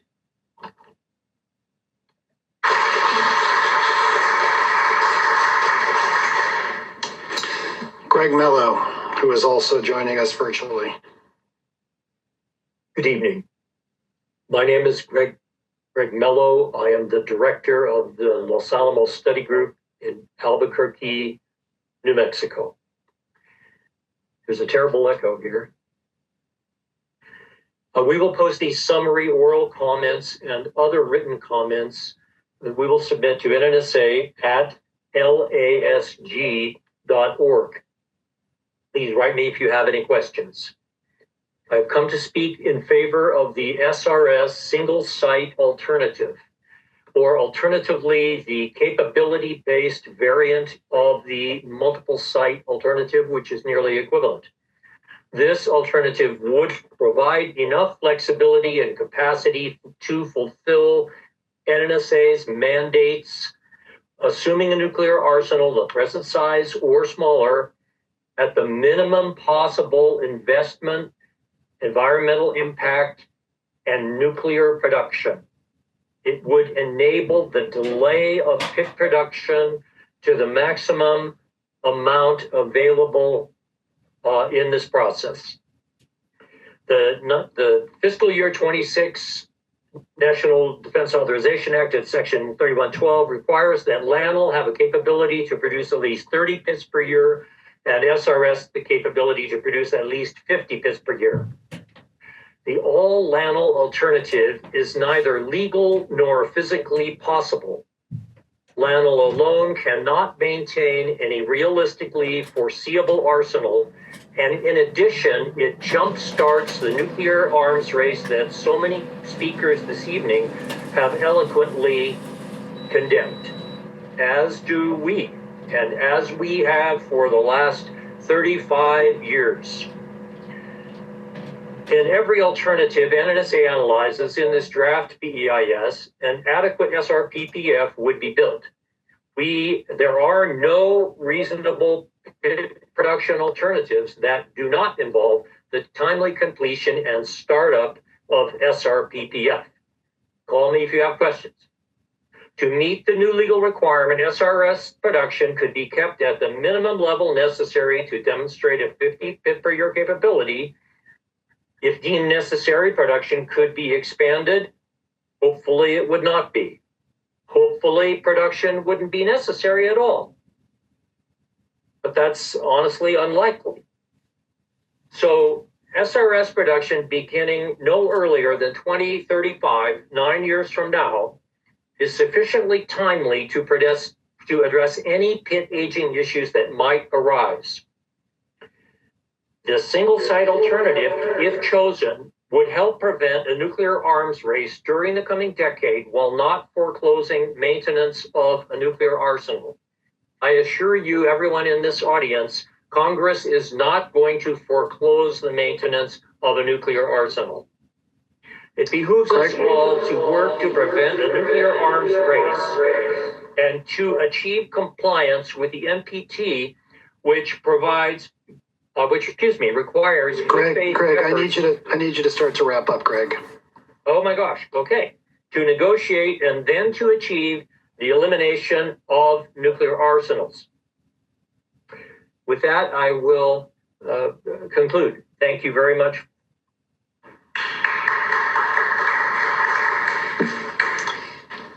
Thank you. And then we'll go one more online, Jacqueline Dressler.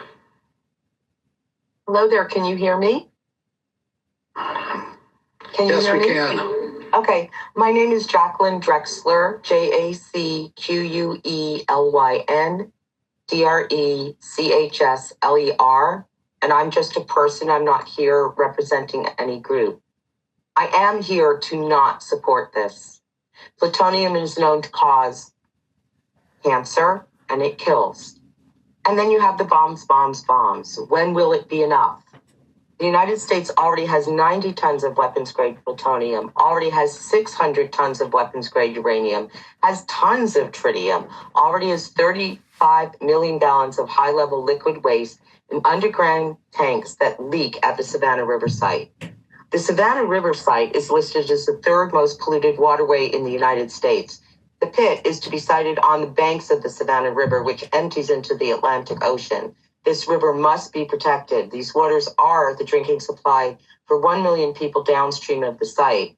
Under NEPA, and I do want to say thank you so much to the South Carolina Law Environmental Project for this ability through NEPA to make our comments. So this river must be protected, and under NEPA, it must be protected from any further contamination from plutonium pit manufacturing. The UN Treaty on the Prohibition of Nuclear Weapons is still in effect. We must dismantle our remaining 5,000 nuclear weapons, not create more and more waste. The possibility of nuclear war is a threat all over the world. Every facility dedicated to the production of uranium, plutonium, and to nuclear energy production, whether for commercial or for the Navy or the military, for the nuclear arsenal, is a terrorist target. I do not believe this is in the best interest of our country. I do not believe this enhances the health of people or the safety of our nation. NNSA needs to do better, and please listen to Mary Olson. I'm a little concerned because at the bottom of all of the slides, it says peace through atomic strength. So this kind of goes back to that whole thing of George Orwell's 1984. I'd like to end with a little story here. Our family was very close friends with another family. The father was taken away from his work and sent to Los Alamos to work on the Manhattan Project and the bomb. Every couple of months, he was sent home to be with his family. First, his wife died of a horrible cancer. Then a daughter died of a horrible cancer. Then the other daughter got very sick and was in the hospital for many, many months with a horrible cancer. She survived. Then the father died of a most horrible cancer. Then his son died of cancer. The remaining children who grew up, one died of heart disease at a very young age, and one died from being an alcoholic, self-medicating from the trauma of losing his entire family. So I ask again, when will it be enough? We've had enough. And so I just wanted to say also that I understand that the NNSA, is trying to do a good job, but it needs to do better here. I know that many of your colleagues were retired or fired or left, primarily because of Doge. And please wrap up. Please wrap up. Okay, so I appreciate what you're doing, and having this hearing is really what I wanted to say. Thank you very much. Thank you very much.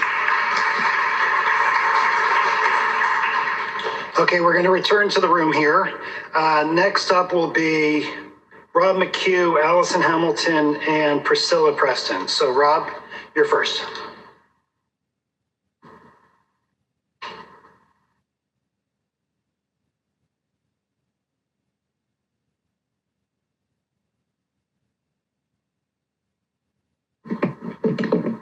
My name is Rob McHugh, ROB-MCCUE.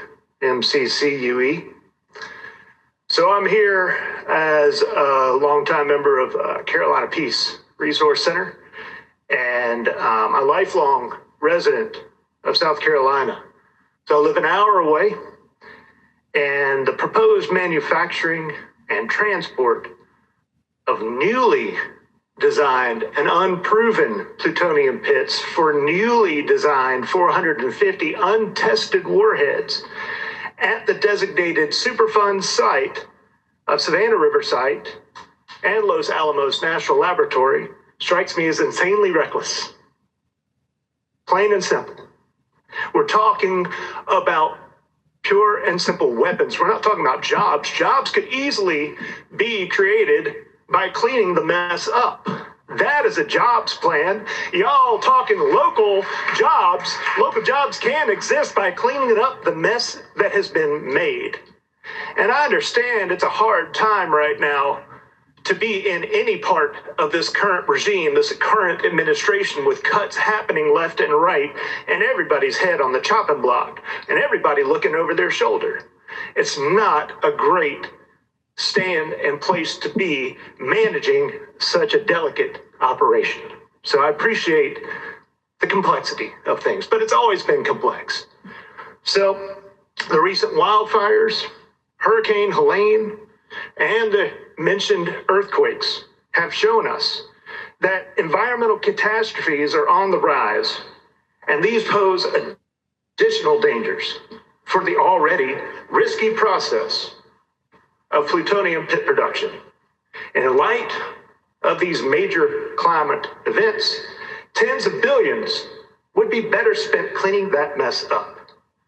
That's already here, and for solutions for clean energy independence. That's the security we need for the planet and for us. The presence of the mismanaged nuclear waste poses health risks to all those in the surrounding areas and environment. SRS is already a designated Superfund site.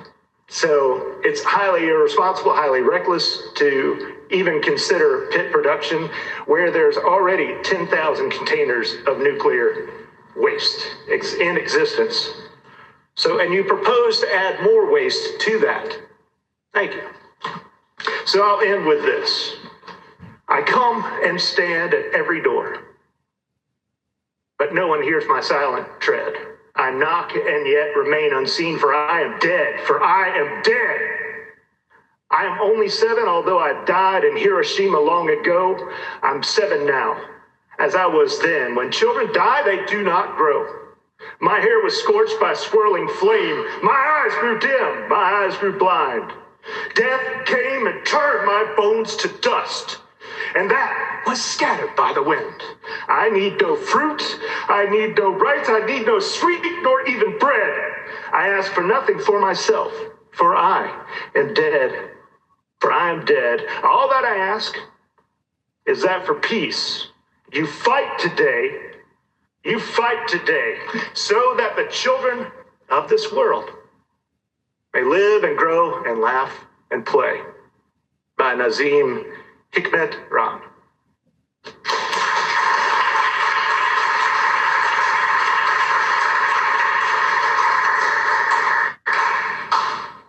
Next up is Allison Hamilton. Good evening. It's ALLISON, I am with Citizens for Nuclear Technology Awareness. So thank you all for being here this evening.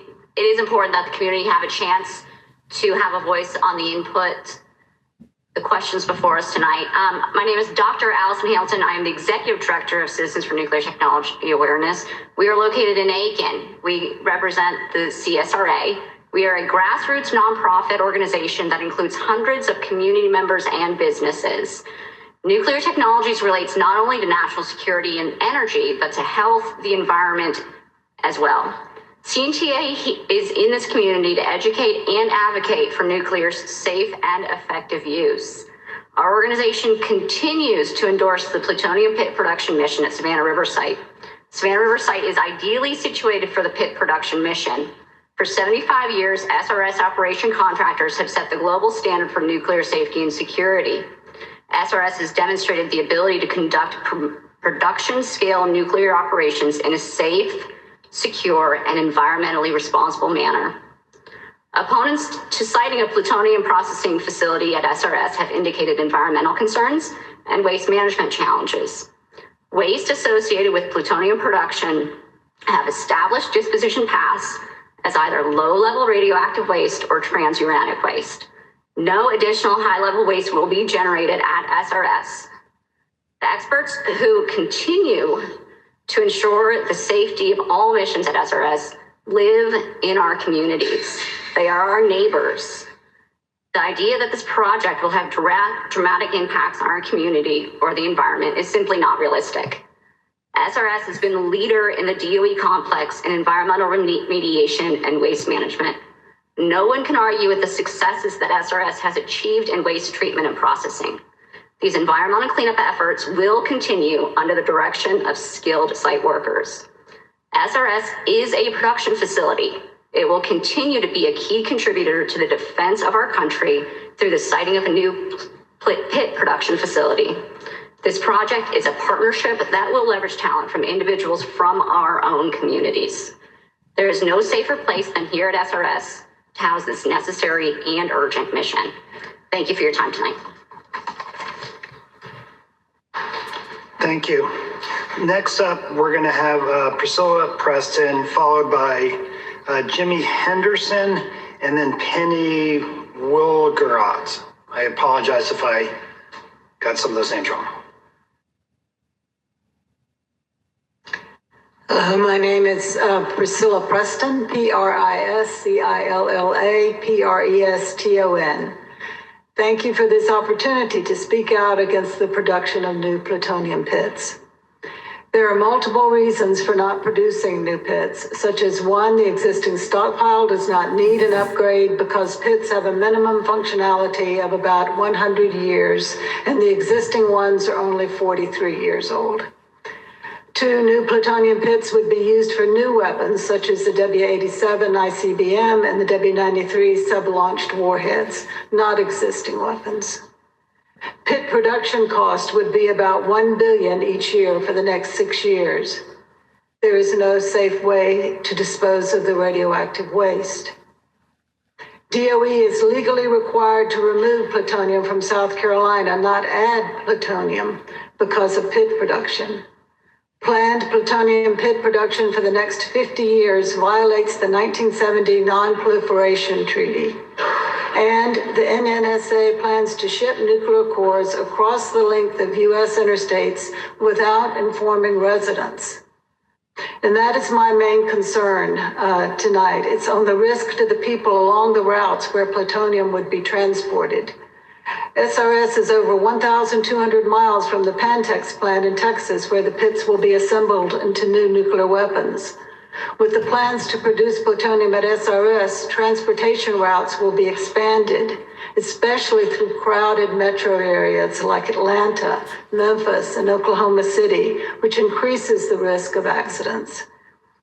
The PEIS summary, as you read earlier tonight, states the estimated annual collective doses to the population along these routes would be 22.8 per person REM compared to 0.038 excess LCF, which refers to the cancer fatalities, among all transportation workers, and 0.014 annualized excess LCF in the collective population. This does not sound insignificant. Since I have been involved with speaking out about safety issues related to nuclear power, I assumed that at least the residents could be given iodide tablets, but that doesn't help in the case of plutonium exposure. Once inhaled, as far as I could determine, there is nothing to do to mitigate the health effects. According to the EPA, the emergency preparedness procedure for individuals is to get inside, stay inside, and stay tuned. However, even that minimal information is not provided to those living along the transport route. The bottom line is that there seems to be very little information for the general public about how to respond to plutonium exposure in the event of an accident during transport. Clearly, it is not safe, fiscally responsible, or rational to create new plutonium pits. I'm asking that all plans to produce them be stopped immediately.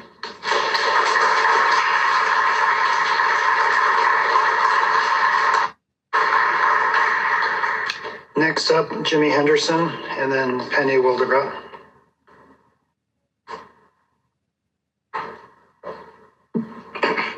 Hello, I'm Jimmy Henderson. That's Jimmie, Henderson, Henderson. My name is Jimmy Henderson, and I grew up in Savannah, Georgia, about 100 miles from this site. I want to be honest with you about something. I grew up in that city my whole life and had no idea what was happening. No idea that the same government that has never fully reconciled with the transatlantic slave trade, the same trade the United Nations just recognized as the gravest crime against humanity, was quietly expanding nuclear weapons productions in communities that look like mine. That is not an accident. That is a pattern. Historically, Black and Brown communities bear the brunt of uranium mining, nuclear testing, and environmental contamination. The Gullah communities along this very river have already paid that price. They did not consent to it. They were not warned. And now, instead of remediation, instead of the trust fund for victim assistance that nations like Kazakhstan and Kiribati are fighting to establish, this government is expanding plutonium pit production at this site in our backyards. We are talking about manufacturing the core of nuclear warheads, and the people who will live closest to the decision, who will drink from those groundwaters, breathe that air, and raise their children in that shadow are the descendants of the people this country has never prioritized, not once. The bureaucratic system does not weigh our lives in the same way. It never has. What does it weigh? Contracts, production quotas, defense spending, profit dressed up as national security. I am here because I refuse to let that go unnamed. We are calling on this body to halt the expansion of plutonium pit production at the Savannah River Site, to invest in environmental remediation and community health monitoring, and to stop making weapons of mass destruction in communities that have already survived too much mass destruction. I grew up not knowing. A lot of us haven't known. I know now, and I will not be quiet on this matter. Thank you.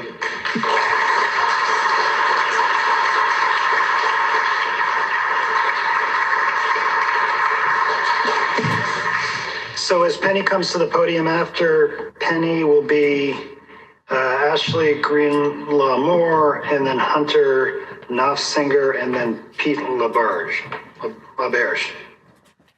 Good evening. My name is Penny Fujiko Wilgero, first name Penny, surname Willgerodt. My name is Penny Fujiko Wilgero. I direct the Prospect Hill Foundation, which is a family philanthropy based in New York City. For over 40 years, we have had a funding program focused on nuclear arms control and non-proliferation.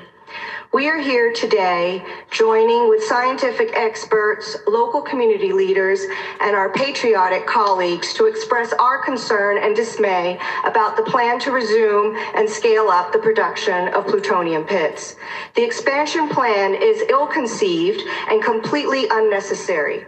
It has been scientifically proven again and again that we do not need any new pits. We already have 15,000 viable pits in storage at the Pentex plant in Texas. If we are to prevent another Rocky Flats debacle, we cannot begin new pit production here. In 1989, as it was said earlier, the FBI raided and shut down the Rocky Flats plant near Denver. Their investigation found that multiple environmental crimes had been committed, harming the environment, workers, and their families. To this day, long-term radioactive contamination still has not been dealt with. The Savannah River Site is still contending with environmental radioactive pollution that will exist for decades to come. The problem of remediating hazardous waste safely without long-term consequences is extremely difficult, if not impossible. We believe that the NNSA and the Department of Defense should prioritize current environmental cleanup of legacy waste and contamination over the production of new nuclear weapons. One of the NNSA's stated core missions on the website is quote unquote non-proliferation and arms control. How is new pit production to arm the new warheads, the ICBM W-87-1 and the W-93, contributing to arms control? How is that aligned with non-proliferation? This is completely antithetical to the goals of the Global Treaty on the Non-Proliferation of Nuclear Weapons, known as the NPT, which was negotiated and signed by the United States over 50 years ago. As a philanthropy, we believe that sustainable citizen activism is critical. We need more public education, more citizen action, more advocacy so that unnecessary and exorbitantly expensive pit production here in South Carolina and in New Mexico can be vigorously opposed and shut down.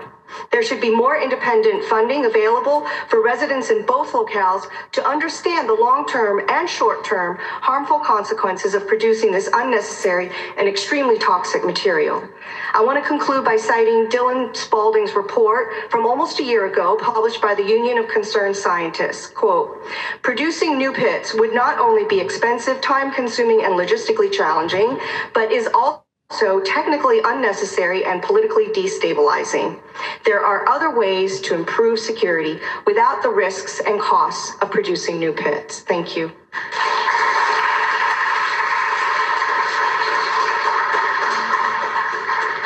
Ashley and then Hunter.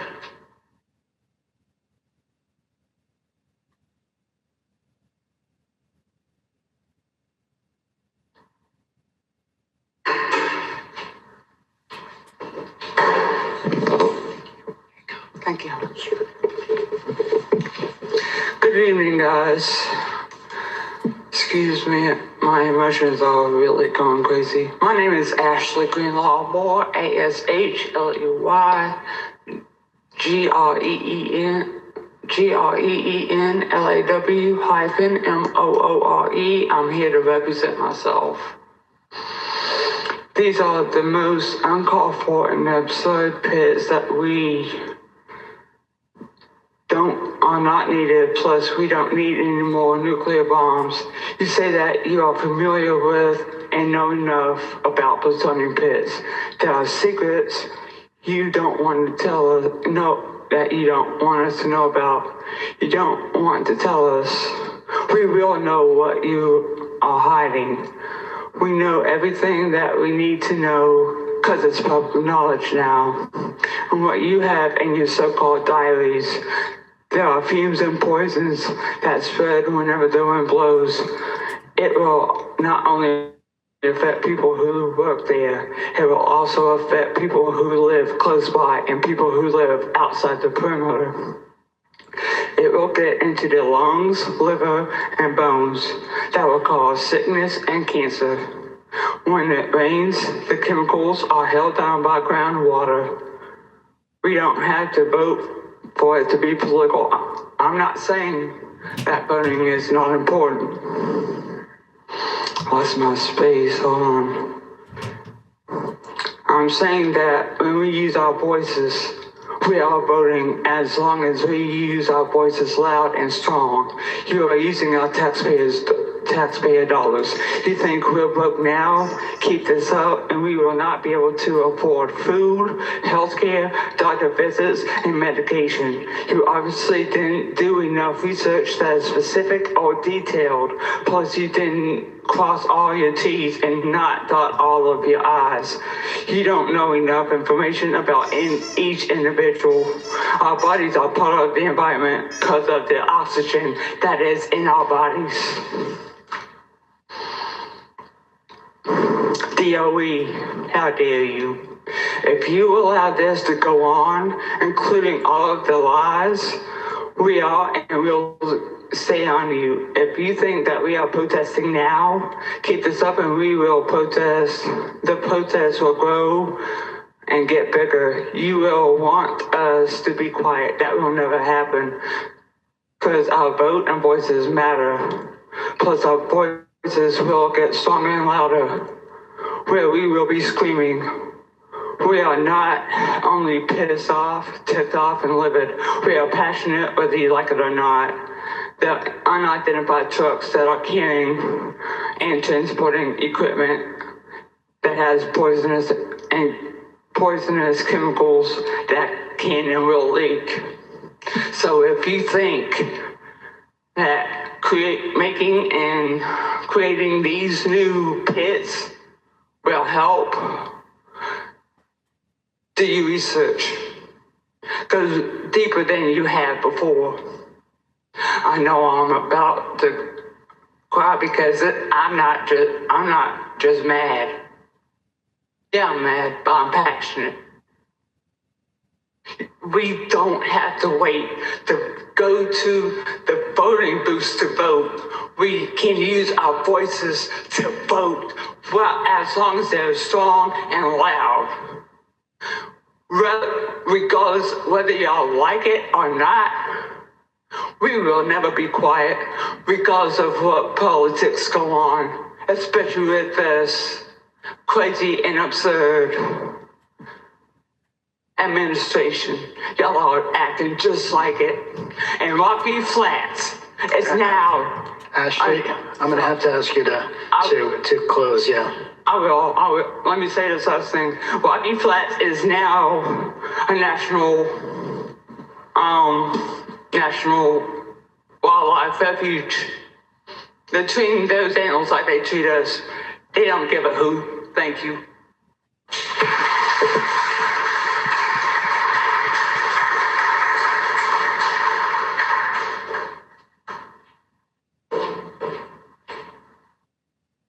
Okay, next up is Hunter, followed by Pete, and then Britta Clark. We are doing our best to try to get through by 8 p.m. It's going to be probably a few minutes over. If anybody wants to sort of cut a little bit of time, maybe collectively that'll get us close to 8. So anyway, please, Hunter, please proceed. Good evening. My name is Hunter Knopfsinger, HUNTER NOFFSINGER. I'm an organizer at the Union of Concerned Scientists. I'm here today to share a few of my concerns about the draft PEIS for plutonium pit production. The draft PEIS misses a lot of things raised in the scoping period last May, as well as a few bare minimum requirements.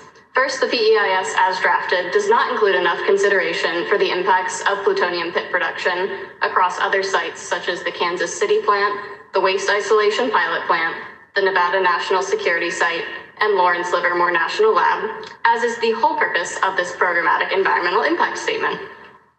The NNSA and DOE must include the full impacts of the plutonium pit program in the final PEIS. Additionally, among many other concerns, I question the decision to move forward with plutonium pit production at the Savannah River Site, considering SRS has been deemed an EPA Superfund site. Plutonium pit production carries danger to human and environmental health no matter where it happens. We know this from our history of plutonium pit production at Rocky Flats, as well as from the current pit production already happening at Los Alamos National Lab. In the time since Los Alamos produced its first diamond stamp pit in December of 2024, there have been several safety issues involving plutonium. One can only expect these safety incidents to become more frequent as production ramps up.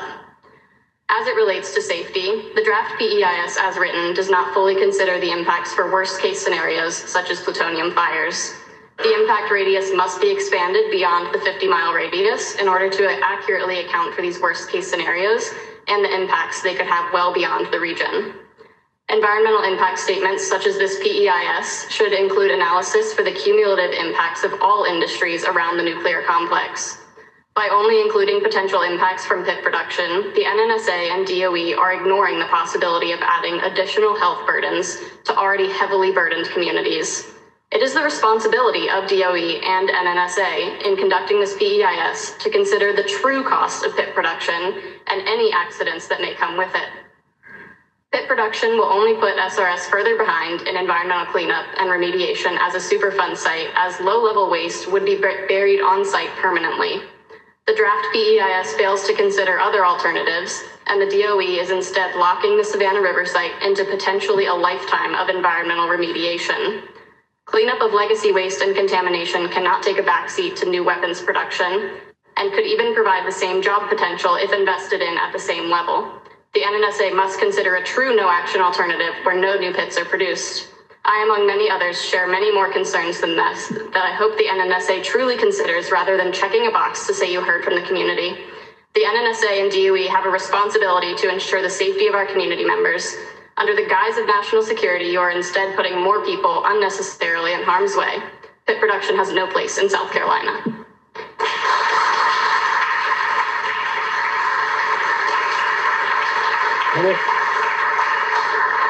So Pete and then Britta, and then I'm going to take a few online.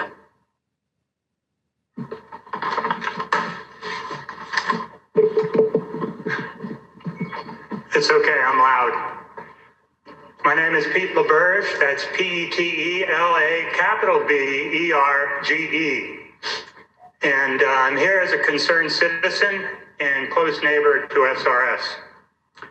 I live in Windsor, South Carolina, approximately 3 miles from the northern border of the Savannah River Site. When I was in grade school in the 1950s, I remember ducking under my desk during nuclear bomb tests. Maybe some others of you here also did. This was during the Cold War era, and the specter of nuclear annihilation has haunted me for almost all of my life. As has been mentioned before, in 2021, the Treaty on the Prohibition of Nuclear Weapons was adopted and currently has 70 nations as signatories. Unfortunately, none of the 9 nuclear-capable nations have signed or adhered to the treaty. So what are we doing to make the world safe from nuclear destruction? We're about to start building new and more destructive nuclear bombs, which will cause a new nuclear arms race. The world needs nuclear disarmament, not nuclear rearmament. Specific to the PEIS, I have worker safety and worker quality concerns with the PIT project. Does the knowledge and expertise exist at SRS to build a facility which will be safe for workers? History suggests that the answer is no. As has been previously mentioned, the Energy Employees Occupational Compensation Program was established by Congress in the year 2000 to provide medical benefits and compensation to workers or their survivors who became ill from exposure to radiation from working in the nuclear weapons industry. More than 2,600 claims have been filed by former SRS workers, resulting in $833 million of compensation to date. Given this historical incidence of deadly cancers caused by exposure to radiation at SRS, I ask, what is NNSA doing to prevent this within the PIT project? With respect to work quality, how is SRS doing at building things lately? Not so good. Turning swords into plowshares was an admirable idea, but the MOX project turned into a $7 billion failure that was shut down by the DOE in 2018. So why not just try to salvage the building and make plutonium pits in it? Well, fast forward to the headline in the April 25th Aiken Standard. SRNS falls short on progress for the pit facility. The NNSA said in their 2025 fiscal year performance evaluation, and I quote, SRS underperformed in project execution at the SRPPF. Two specific examples mentioned are, number one, and I quote, the planned pre-construction procurement package pushed well past scheduled dates, with minimal work executed in 2025. Pete, please wrap it up. Okay.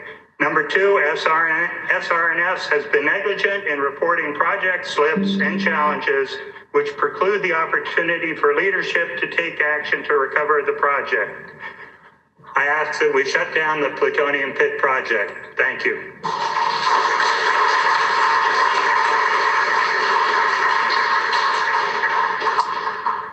Britta Clark, please.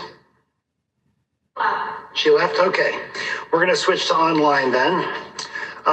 It's going to be, there's three people, Leah Yonatan, Frank Pell, and A. Jones in that order. So Leah, please unmute your microphone.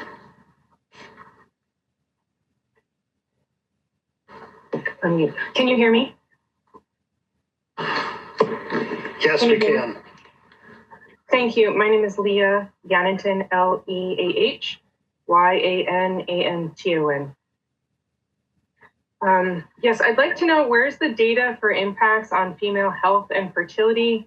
Are you keeping track of the increase of miscarriages and birth complications afflicting the women in the regions surrounding the waste streams of Lannel and Savannah River and your other nuclear labs that make components for nuclear weapons?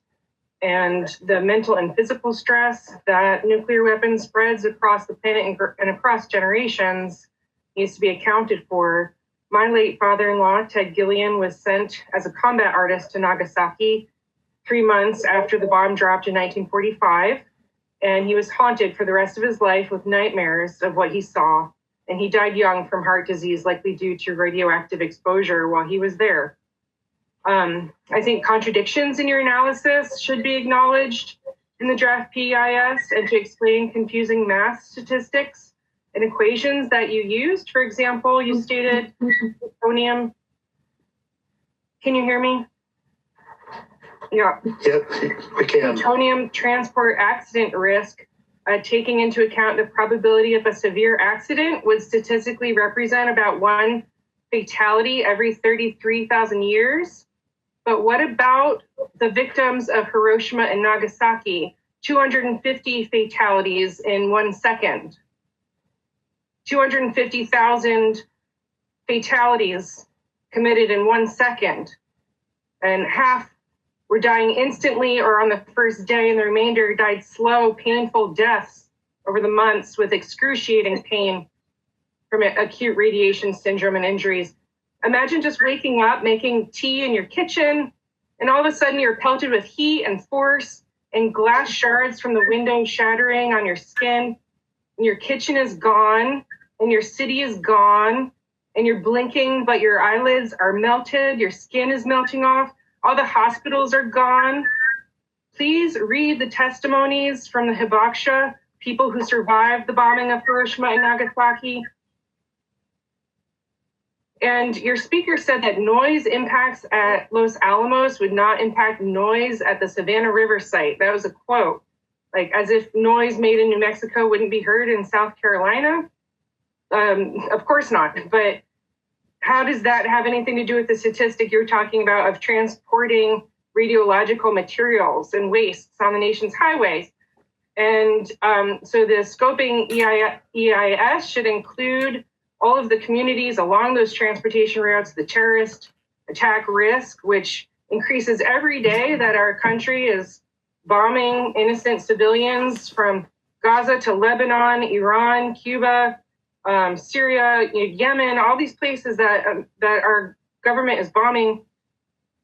And pit production modernization means new designs, new nuclear weapons, even stronger than Hiroshima and Nagasaki. New Sentinel W-93, main lobbyist is the United Kingdom. Leah, please wrap up. Sure. The military's oath is to uphold our Constitution. And in the Declaration of Independence, Thomas Jefferson outlined unalienable rights endowed by a creator for life, liberty, and the pursuit of happiness. And look where we are now, making new nuclear weapons for the United Kingdom, the King's Navy, at the expense of contamination of American land, rivers, skies, and our bodies for corporate profits. For corporate profits. Please wrap up. I've got to call on the next set I'll of wrap people. up with the Normandy Manifesto for World Peace. Thank you, Leah. I ask you to look at that. I encourage you to submit the rest of your comments through the online portal or through email. Let me move on to Frank Powell. Hi, I'm Frank Powell, FrankPowell, and I intend to return the bulk of my time to the group. I oppose the United States again building plutonium pits for new nuclear weapons. I summarize this by saying, why can we not see the forest for the trees? The Savannah River Site is huge and represents over 1% of the land area of South Carolina. It's contaminated forever.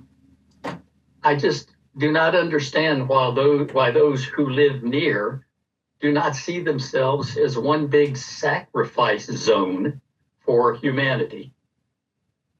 Finally, are not nuclear weapons becoming passé? Because they wreak mass destruction, nobody wants to use them. They're so expensive to make and maintain. Are there not weapons systems on the horizon that will provide devastating and more localized destruction at far less risk and cost? How many attack drones can you build for the cost of one plutonium pit? Thanks to all of you who are speaking eloquently about the ridiculousness of this proposal. Please, for these reasons, please do not resume plutonium pit production. Let's rethink our efforts to improve society and reduce the risk of another war by finding a different course to maintain our safety and independence. Thank you, and may clear heads prevail.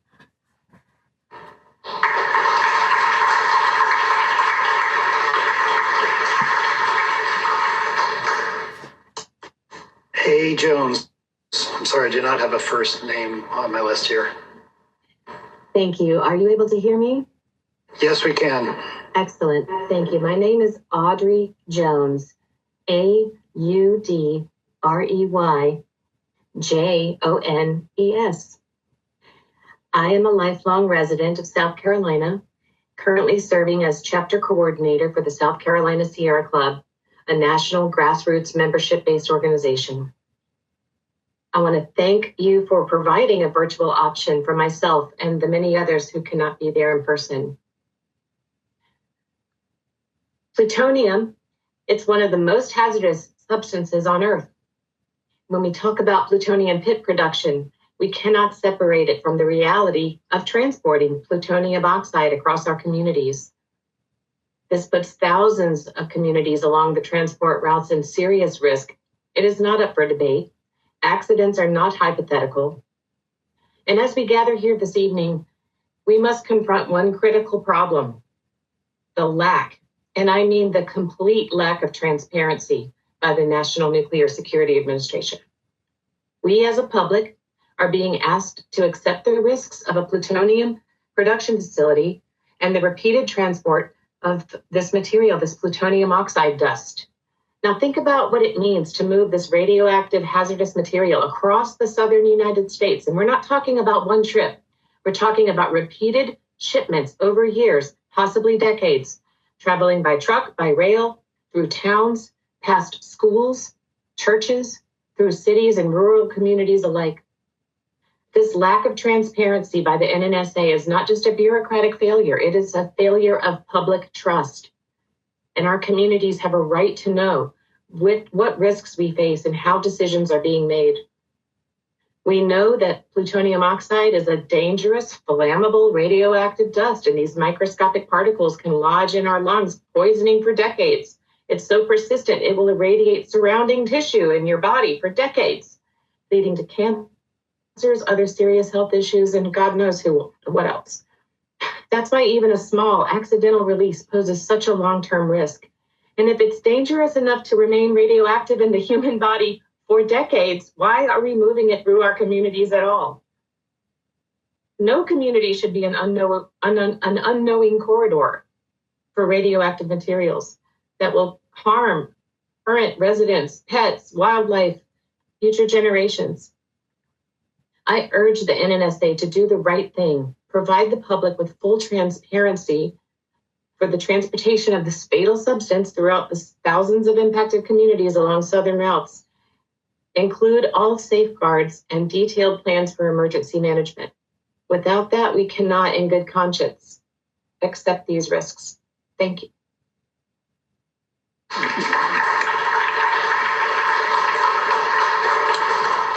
Thank you. We're going to return to the room now. Next three are Mary Howard, Mary Musa Rogers, and Bennett Rogers. So, Mary Howard, please.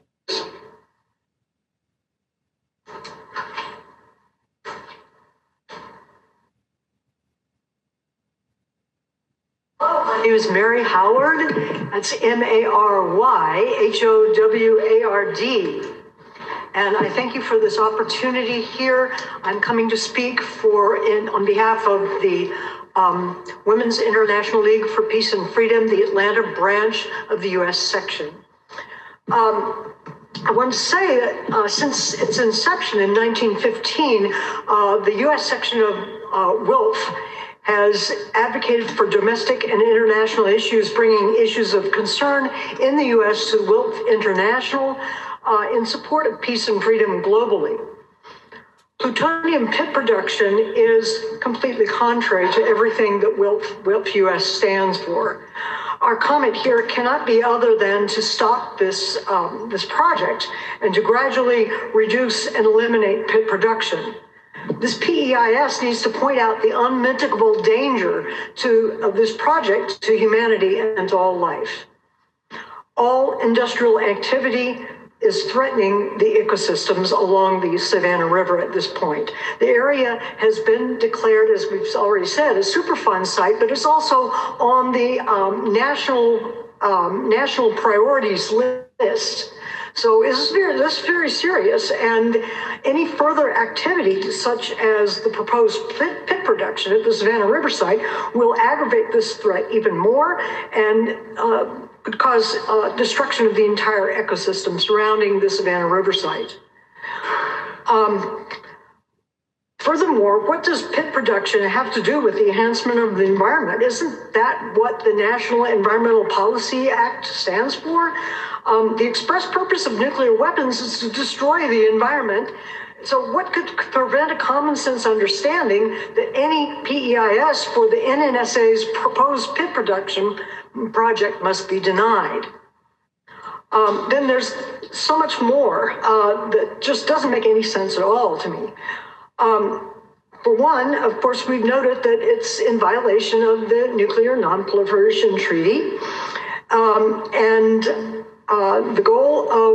Toward this goal, we used to have, what, in the 60s, 31,000 nuclear weapons, and now it's been reduced to just a little over 5,000, and it seems like that has been a very positive direction that we should be proud of, and I don't understand why on earth an organization dedicated to nuclear security would want to reverse that trend. I mean, to me, that's just Orwellian, and it's certainly not the appropriate activity of such an organization. So no one I know wants this project. The project is in total opposition to the spirit of the NEPA and the U.S. government commitments under the Nuclear Non-Proliferation Treaty. The vast majority of UN citizens want coming generations to enjoy life on Earth. And as non-proliferation is a stated goal of the NNSA, as protection of the environment is the purpose of the NEPA, the project must be stopped. No new pits. Continue to reduce our stockpile and eliminate pit production. Thank you very much.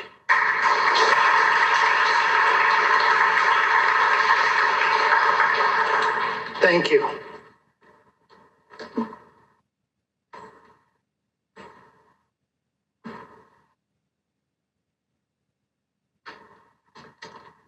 Hello. I'm pretty good at projecting, so I'll try not to stand too close to the mic. My name is Mary Musa Rogers, MaryMussarogers. So hi, I'm Mary Musa Rogers. I'm a doctor of psychology, and my research focuses on prevention and social determinants of health. I'm a member of PEIS, and I live in Graniteville, South Carolina. And this is my first time commenting on environmental issues. So where I live is within a 30-mile radius from Savannah River Site, and I, like many others who have spoken so eloquently before me, have many concerns about the environmental risks and the health risks involved in new plutonium pit production. I am grateful for the opportunity to comment today and to be amongst so many lovely human beings who are doing such excellent work in this area. I, like many others, have already said, I'm particularly concerned that the PEIS is missing some key components for thorough risk analysis and putting my family, the family I want to raise, hopefully someday, and the citizens of this area at unnecessary risk. Specifically, the risk we are being asked to take on is assuming that there is any evidence that plutonium pit aging is affecting the safety and/or reliability of the nuclear stockpile we already have. As a part of my comment, I am requesting that the NNSA prove with evidence whether this production even needs to happen. That is, that a multi-site plan is necessary beyond a no-action alternative. Second, the PEIS does not fully address planning regarding risk management of accidents related to pit production, specifically related to accidents that might cause radiation drift. We all know the importance of air quality. As somebody who studies the importance and the relationship between morbidity, health morbidity, and mental health, I know very well the outcomes of people who experience things like the Graniteville crash in 2005. So we know that these things have mental health outcomes in addition to having outcomes on our physical health. It is important that we consider all of the factors when we're making this very serious decision. In addition, another one of my major concerns that many other people have brought up is about the potential hazards of transportation. South Carolinians are well aware of our infrastructure issues, as is the entirety of our country. SCDOT themselves has reported that we have had a decline in our road quality over 10 years. It is important that factors like compensation and budget account for some of these factors of SCDOT being able to address our infrastructure concerns. The PEIS must address the risks in transportation of highly radioactive and hazardous material and whether aspects of the budget might be utilized to help speed up road infrastructure. Thank you for your time today, and please consider whether the potential cost of our safety and health is worth new nuclear weaponry that we do not need. Thanks.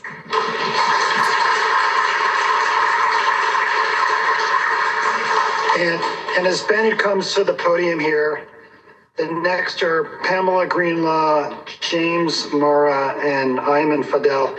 And let me just do a quick time check. It is now 8 p.m. Meeting is supposed to end at 8 p.m. We're going to be able to get the rest of the people, there's a few more on the list, completed by about 8:25. If anybody feels like they want to leave, we will not take offense, but we're going to try to get through everybody here. So I just want to do a time check and let you know where we are process-wise. So please proceed. Hi, my name is Bennett Rogers, BENNETTROGERS. I'm a resident, citizen, taxpayer, property owner, consumer, depending on who's listening and, what it matters to them, of Aiken County, live in Graniteville, South Carolina. Thank you for being here today, whether it's court ordered or not. Appreciate, being here listening. And because I don't want to be adversarial at all. I want to be constructive because we're all in this together, health, jobs, whatever it is, we're all in this together. But thanks for being here.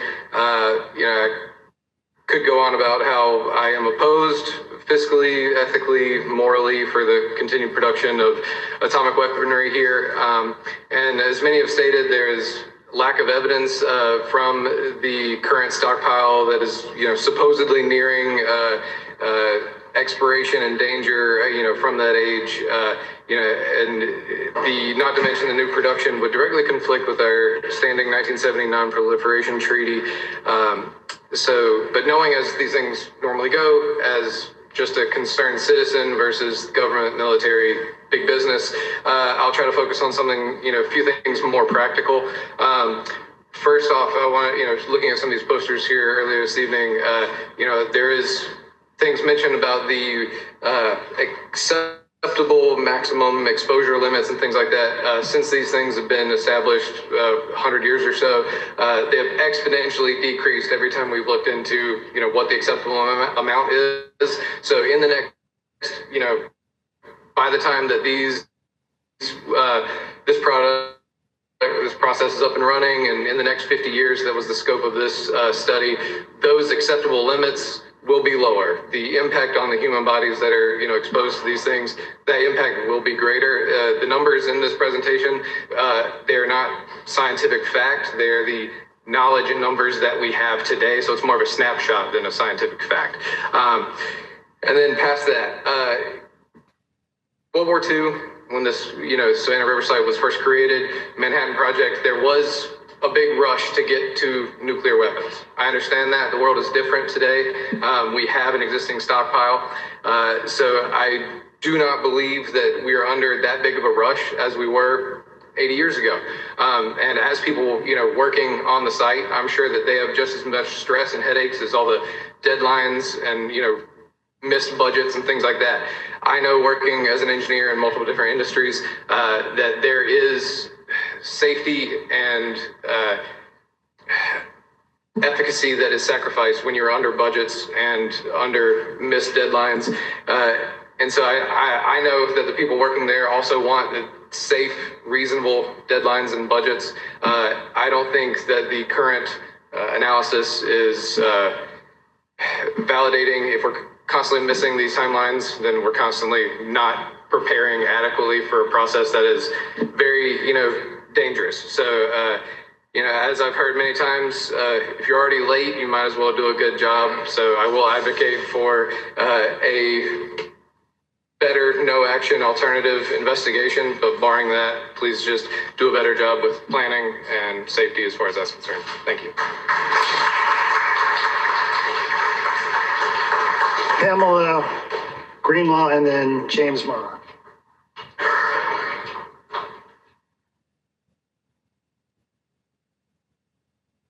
Short people.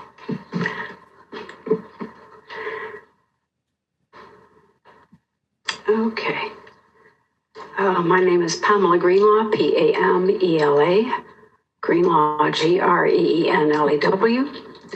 I come as an advocate for people who can't get here today, as well as for myself. I'm going to just start right off with recommendations. They're going to be a little repetitious from what we've already heard, but I'll try to speed along. Do remove misleading and redefine terms. Remove all references to pit aging.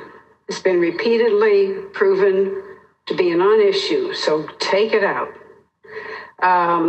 Number two, use proper definitions. No action alternative means you don't pick, you don't choose the alternative. Okay, so a no action alternative would mean to continue the current mission at SRS and LANL of managing, securing, and storing legacy waste. That's it. Discussing the impacts of future mishaps, new facilities, such as mishandling of materials, fires, improper burial, leaks, and releases. You need to include that. Abandon the notion that New Mexico will allow waste from new weapons materials into WIP. They're already looking at legislation to take only legacy waste, as they always have done, and to exclude new weapons materials. That means your new waste has to stay on site.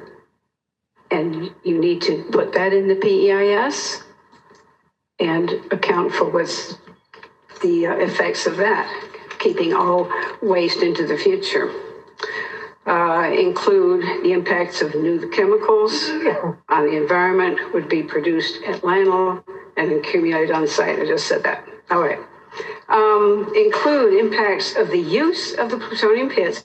You've heard that already. The environmental reset results of detonation from nuclear testing and incidents of horror, effects of misfired nuclear warheads. I think earlier Tayeba Sadiq was trying to tell us about the idea that if a missile goes out of the silo, that might be by human choice or an autonomous system. AI is going to interfere with our control of nuclear weapons. The only way to stop a missile from coming out is to detonate it. Analyze the impact of having to detonate one of the new missiles, because if you continue to let it go to another country, you start a nuclear war. Thank you. I want to say also that because the half-life of plutonium is 240,000 years, the AEIS probably should have a 24,000-year plan to describe the effects on the living environment. Every place that the waste is spilled, released, buried, or stored. And I know you think that sounds ludicrous, but that's what we have. One quick quote. Mother Nature is just chemistry, biology, and physics. That's all she is. You can't sweet talk her. You cannot spin her. You cannot tell her, Mother Nature, you're ruining my investment with Bechtel, Fluor, Rockwell, and SNRS. No, she will always be and do only what chemistry and biology and physics dictate. Mother Nature always bats last, and she always bats 1,000.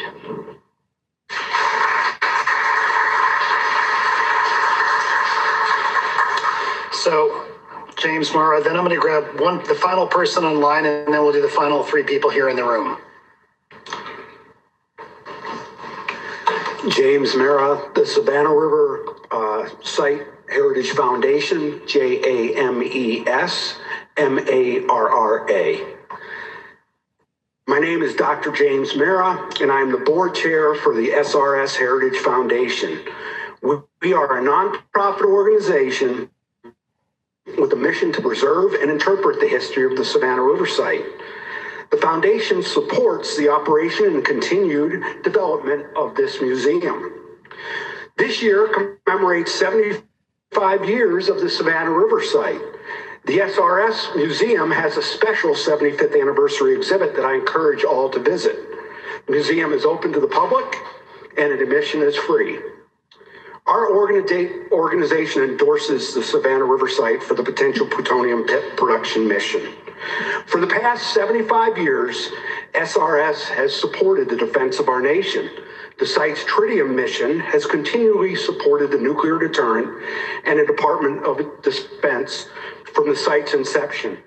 It has never missed a deliverable milestone. For the past 75 years, SRS has served as a production site. SRS routinely conducts production scale nuclear operations, including plutonium handling and processing. Safety and security are paramount at SRS. No other site in the DOE complex approaches the safety and security record of SRS. Throughout the past 75 years, SRS contractors and its employees have been active community partners in our region. The volunteerism of the site employee is second to none, supporting area educators, local nonprofits, and community organization. The site employees, yes, the employees themselves, have donated more than $100 million in today's dollars to the United Way and similar agencies. The nation's defense relies on a reliable nuclear deterrent. According to several recent nuclear posture reviews completed by the Department of Defense, the nuclear weapons deterrent will require modernization, including the production of new plutonium pits. The Savannah River Site is ideally suited for this mission. On a personal note, I am proud to have worked for more than 1/3 of the site's history and am now a retiree. Thank you very much.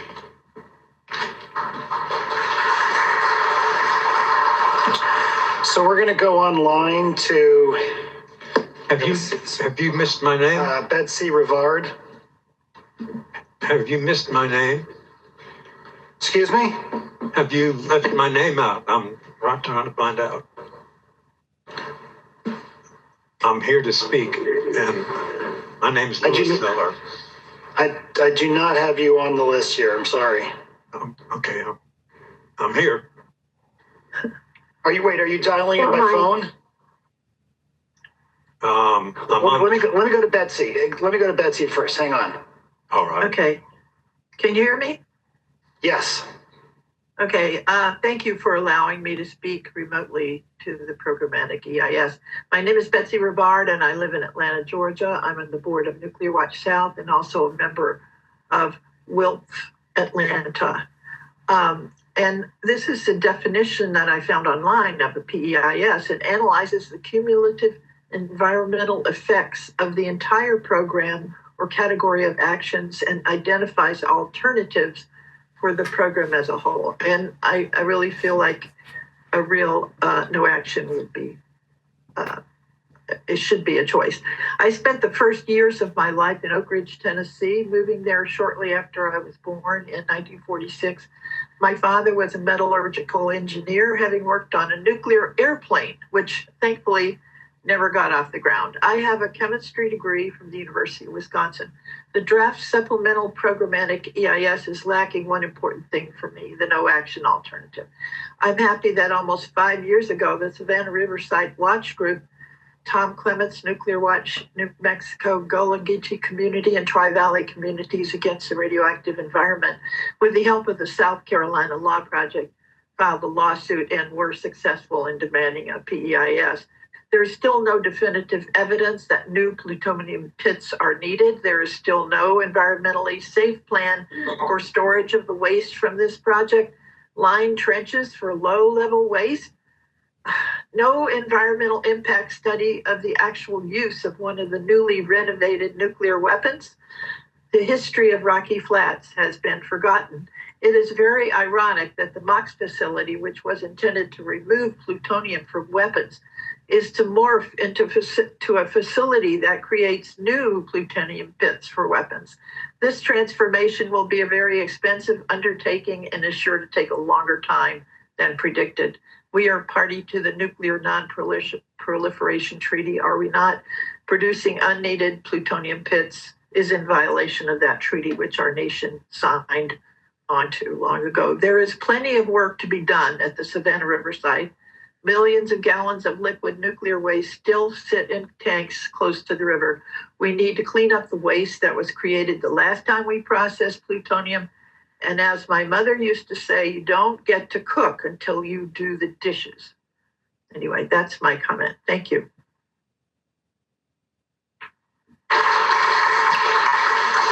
Thank you. So there turns out there's someone on the phone that I cannot see here on my screen. So let me get that person on the phone, and then we'll do the final 3 people in the room. So Me too. no. We've got I don't. How many people are on the phone? What's that? Hello, this is Lou. Okay, please proceed. Thank you. My name is Louis. Pardon? My name is Louis Zeller. I'm Louiszeller. I am I'm with the Blue Ridge Environmental Defense League, and have worked with Blue Ridge Environmental Defense League most recently as a strategic advisor. But for 28 years, we worked on the Savannah River Site project, doing original research, community organizing, and public education, and working with some of the very fine organizations in the room here tonight. Under the Non-Proliferation Treaty for nuclear weapons, this project is illegal. 191 states have signed this law. It is federal law as well as international law, and 205 hits made of plutonium over a decade would be over 2,000 weapons, virtually erasing much of the nuclear work over the last several decades. So this is, no matter how you slice it, it is an illegal act. The terms on the website here, plutonium modernization, pit production modernization, and peace through atomic strength, are just indicate that just how illegal it is. There are 3 pillars of the Non-Proliferation Treaty: are non-proliferation of weapons, disarmament of existing weapons, and peaceful use. Each of the parties to the treaty undertakes to pursue negotiations in good faith on effective measures relating to cessation of the nuclear arms race at an early date, and to nuclear disarmament, and on a treaty on general and complete disarmament. From Article 6 of the Non-Proliferation Treaty. I mentioned we do some original work over the years, and that report, for example, Sow the Wind, we will submit with our written comments before the end of the comment period.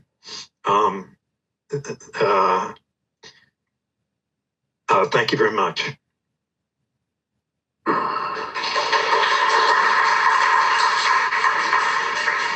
Thank you. Okay, so next up are, and I apologize if I get any names wrong, Ayman Fadel, David Matos, and Catherine Flemmery Bruce.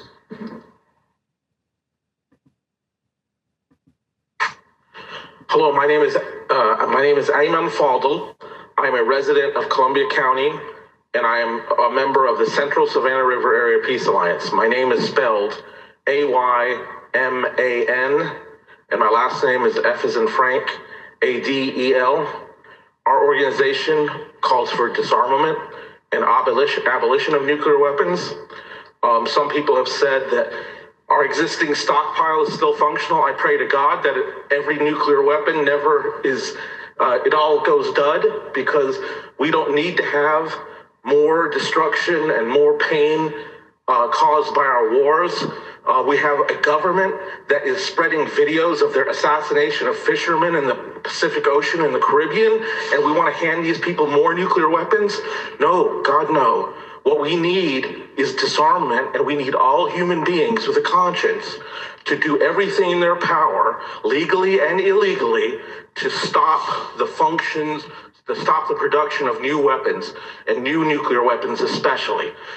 In addition to this, we have a government that can't put Epstein's collaborators in prison, and you think they're going to protect your health? That's crazy too. We got a government here locally in Richmond County that can't prevent Maxwell House residents from having rain and fleas and mold in their building every time they're, so I mean, we have a government that cannot protect poor people, but we have a government that's willing to just hand out money to all the Chamber of Commerce big welfare queens. I'm sorry, but every time I grew up here listening to politicians telling us that you shouldn't be taking government handouts, you need to pull yourself up by your bootstraps, and yet these chambers of commerce are every day.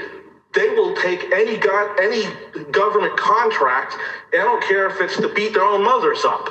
No, what we need is, if we're going to spend a lot of money in this area, let it be on physical therapists. Let it be on nurses. Let it be on school teachers. Let it be on baseball coaches, man. I mean, we don't have enough people playing baseball, right? So that's what the kind of stuff we need. Not money for pain, not money for war. Thank you very much.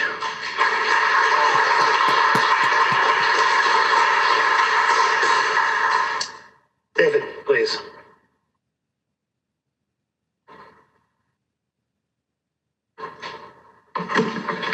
My name is David Matos, D-A-V-I-D-M-A-T-O-S, and tonight I'm speaking as a private citizen, concerned citizen of Aiken County for over 30 years. I'm concerned about the waste at SRS. The disposition path to the WIP in New Mexico seems overly optimistic. It seems like WIP is oversubscribed from what I've heard, and it may fill up with waste. I do think there is a good danger that it should be considered in the environmental impact statement that we wind up holding the bag of the transuranic waste.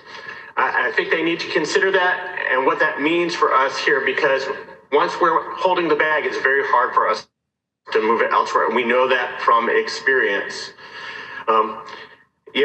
It's very much a chance that we'll be holding for the long term. I don't think the Savannah River Site in the River Valley is a very suitable place for that waste to be stored long term or dumped. So let's consider that option in the environment, that possibility in the environmental impact statement. I agree with what we've heard, that this is not just new pits, this is new nuclear weapons production and violates the Non-Proliferation Treaty, which is the law of the land. I agree that we do need to consider a true no-action alternative on this. I'm very curious about this idea of having two different production lines for plutonium pits if they're going to be produced, because that seems wasteful, period. And I don't think it's necessary, but I wouldn't want any plutonium production. I don't think it's necessary. I don't think they've proven that it's necessary for our plutonium, our nuclear weapons that we need to reduce under the Non-Proliferation Treaty instead. But my main point I want to get to is trends are easier to ride in the direction that they're going in, and we're going the way of the Roman Empire with our debt. Let's look at our situation, because we cannot separate the environmental impact from the fiscal situation that we're in and the fiscal environment that we're in. U.S. debt is $30 trillion. It just surpassed our GDP. Our deficit is $1 trillion a year. We're doing $1 trillion in interest payments per year just to manage the existing debt, projected to go up to $2 trillion.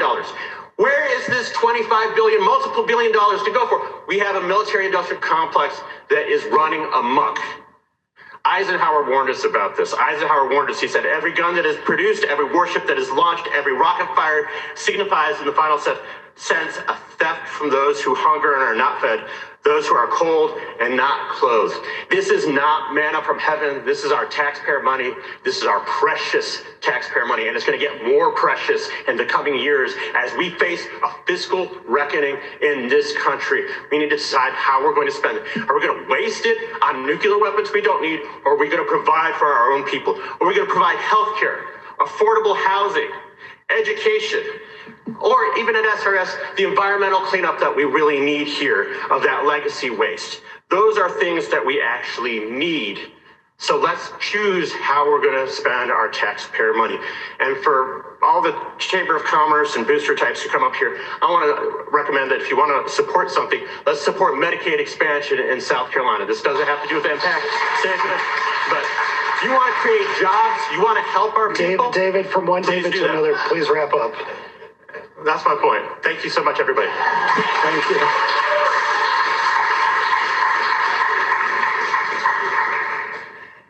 And our last speaker, Catherine Fleming Bruce. Okay, last speaker. Let me see if I can get my phone to do right so I can do right by all of you. Hello, I'm Catherine Fleming Bruce. I am let me spell that, Catherne, Fleming, 1M, Bruce, no hyphen. I'm from Columbia. I'm an activist. I'm an author. I'm a historic preservationist. I'm also a candidate for United States Senate in South Carolina. Running against Lindsey Graham. So a number of years ago, I had a chance to visit the Nevada testing site.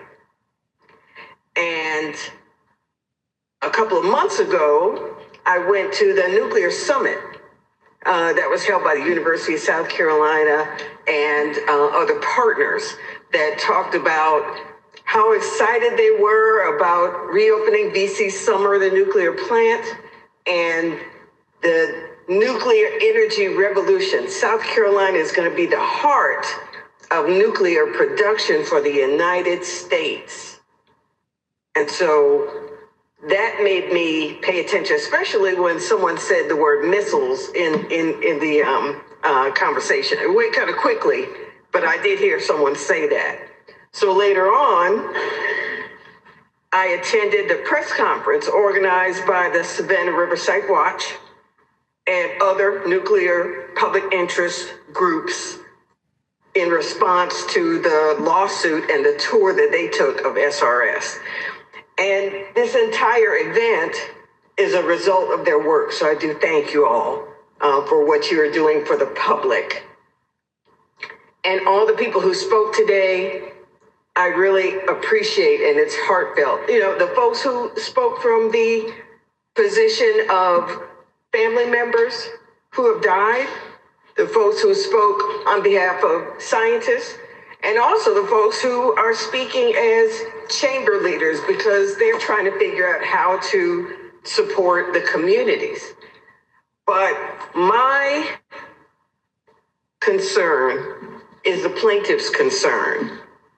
The need for more public engagement, the need for evaluation and accountability, the need for the concerns about prioritizing generations in the future, the nuclear waste that is still at SRS. And I actually had a chance to go on the tour, on the SRS tour, and they pointed out, you know, all these places where the remaining waste that was supposed to go to another state, and it's still here in South Carolina. And there didn't seem to be a plan as to what to do. So I'm concerned about South Carolina becoming a national headquarters for nuclear power development. And I want to make sure that we are looking at every potential issue and problem. And that we are also making sure that we are engaged in peace building. We want to make sure that we're engaged in supporting diplomacy. And when we do that, we will have the safety and security that we need. So thank you again. I'm Catherine Fleming Bruce. All the other comments were far better than mine, but I'm so glad I had the opportunity to come and be with you all. Thank you.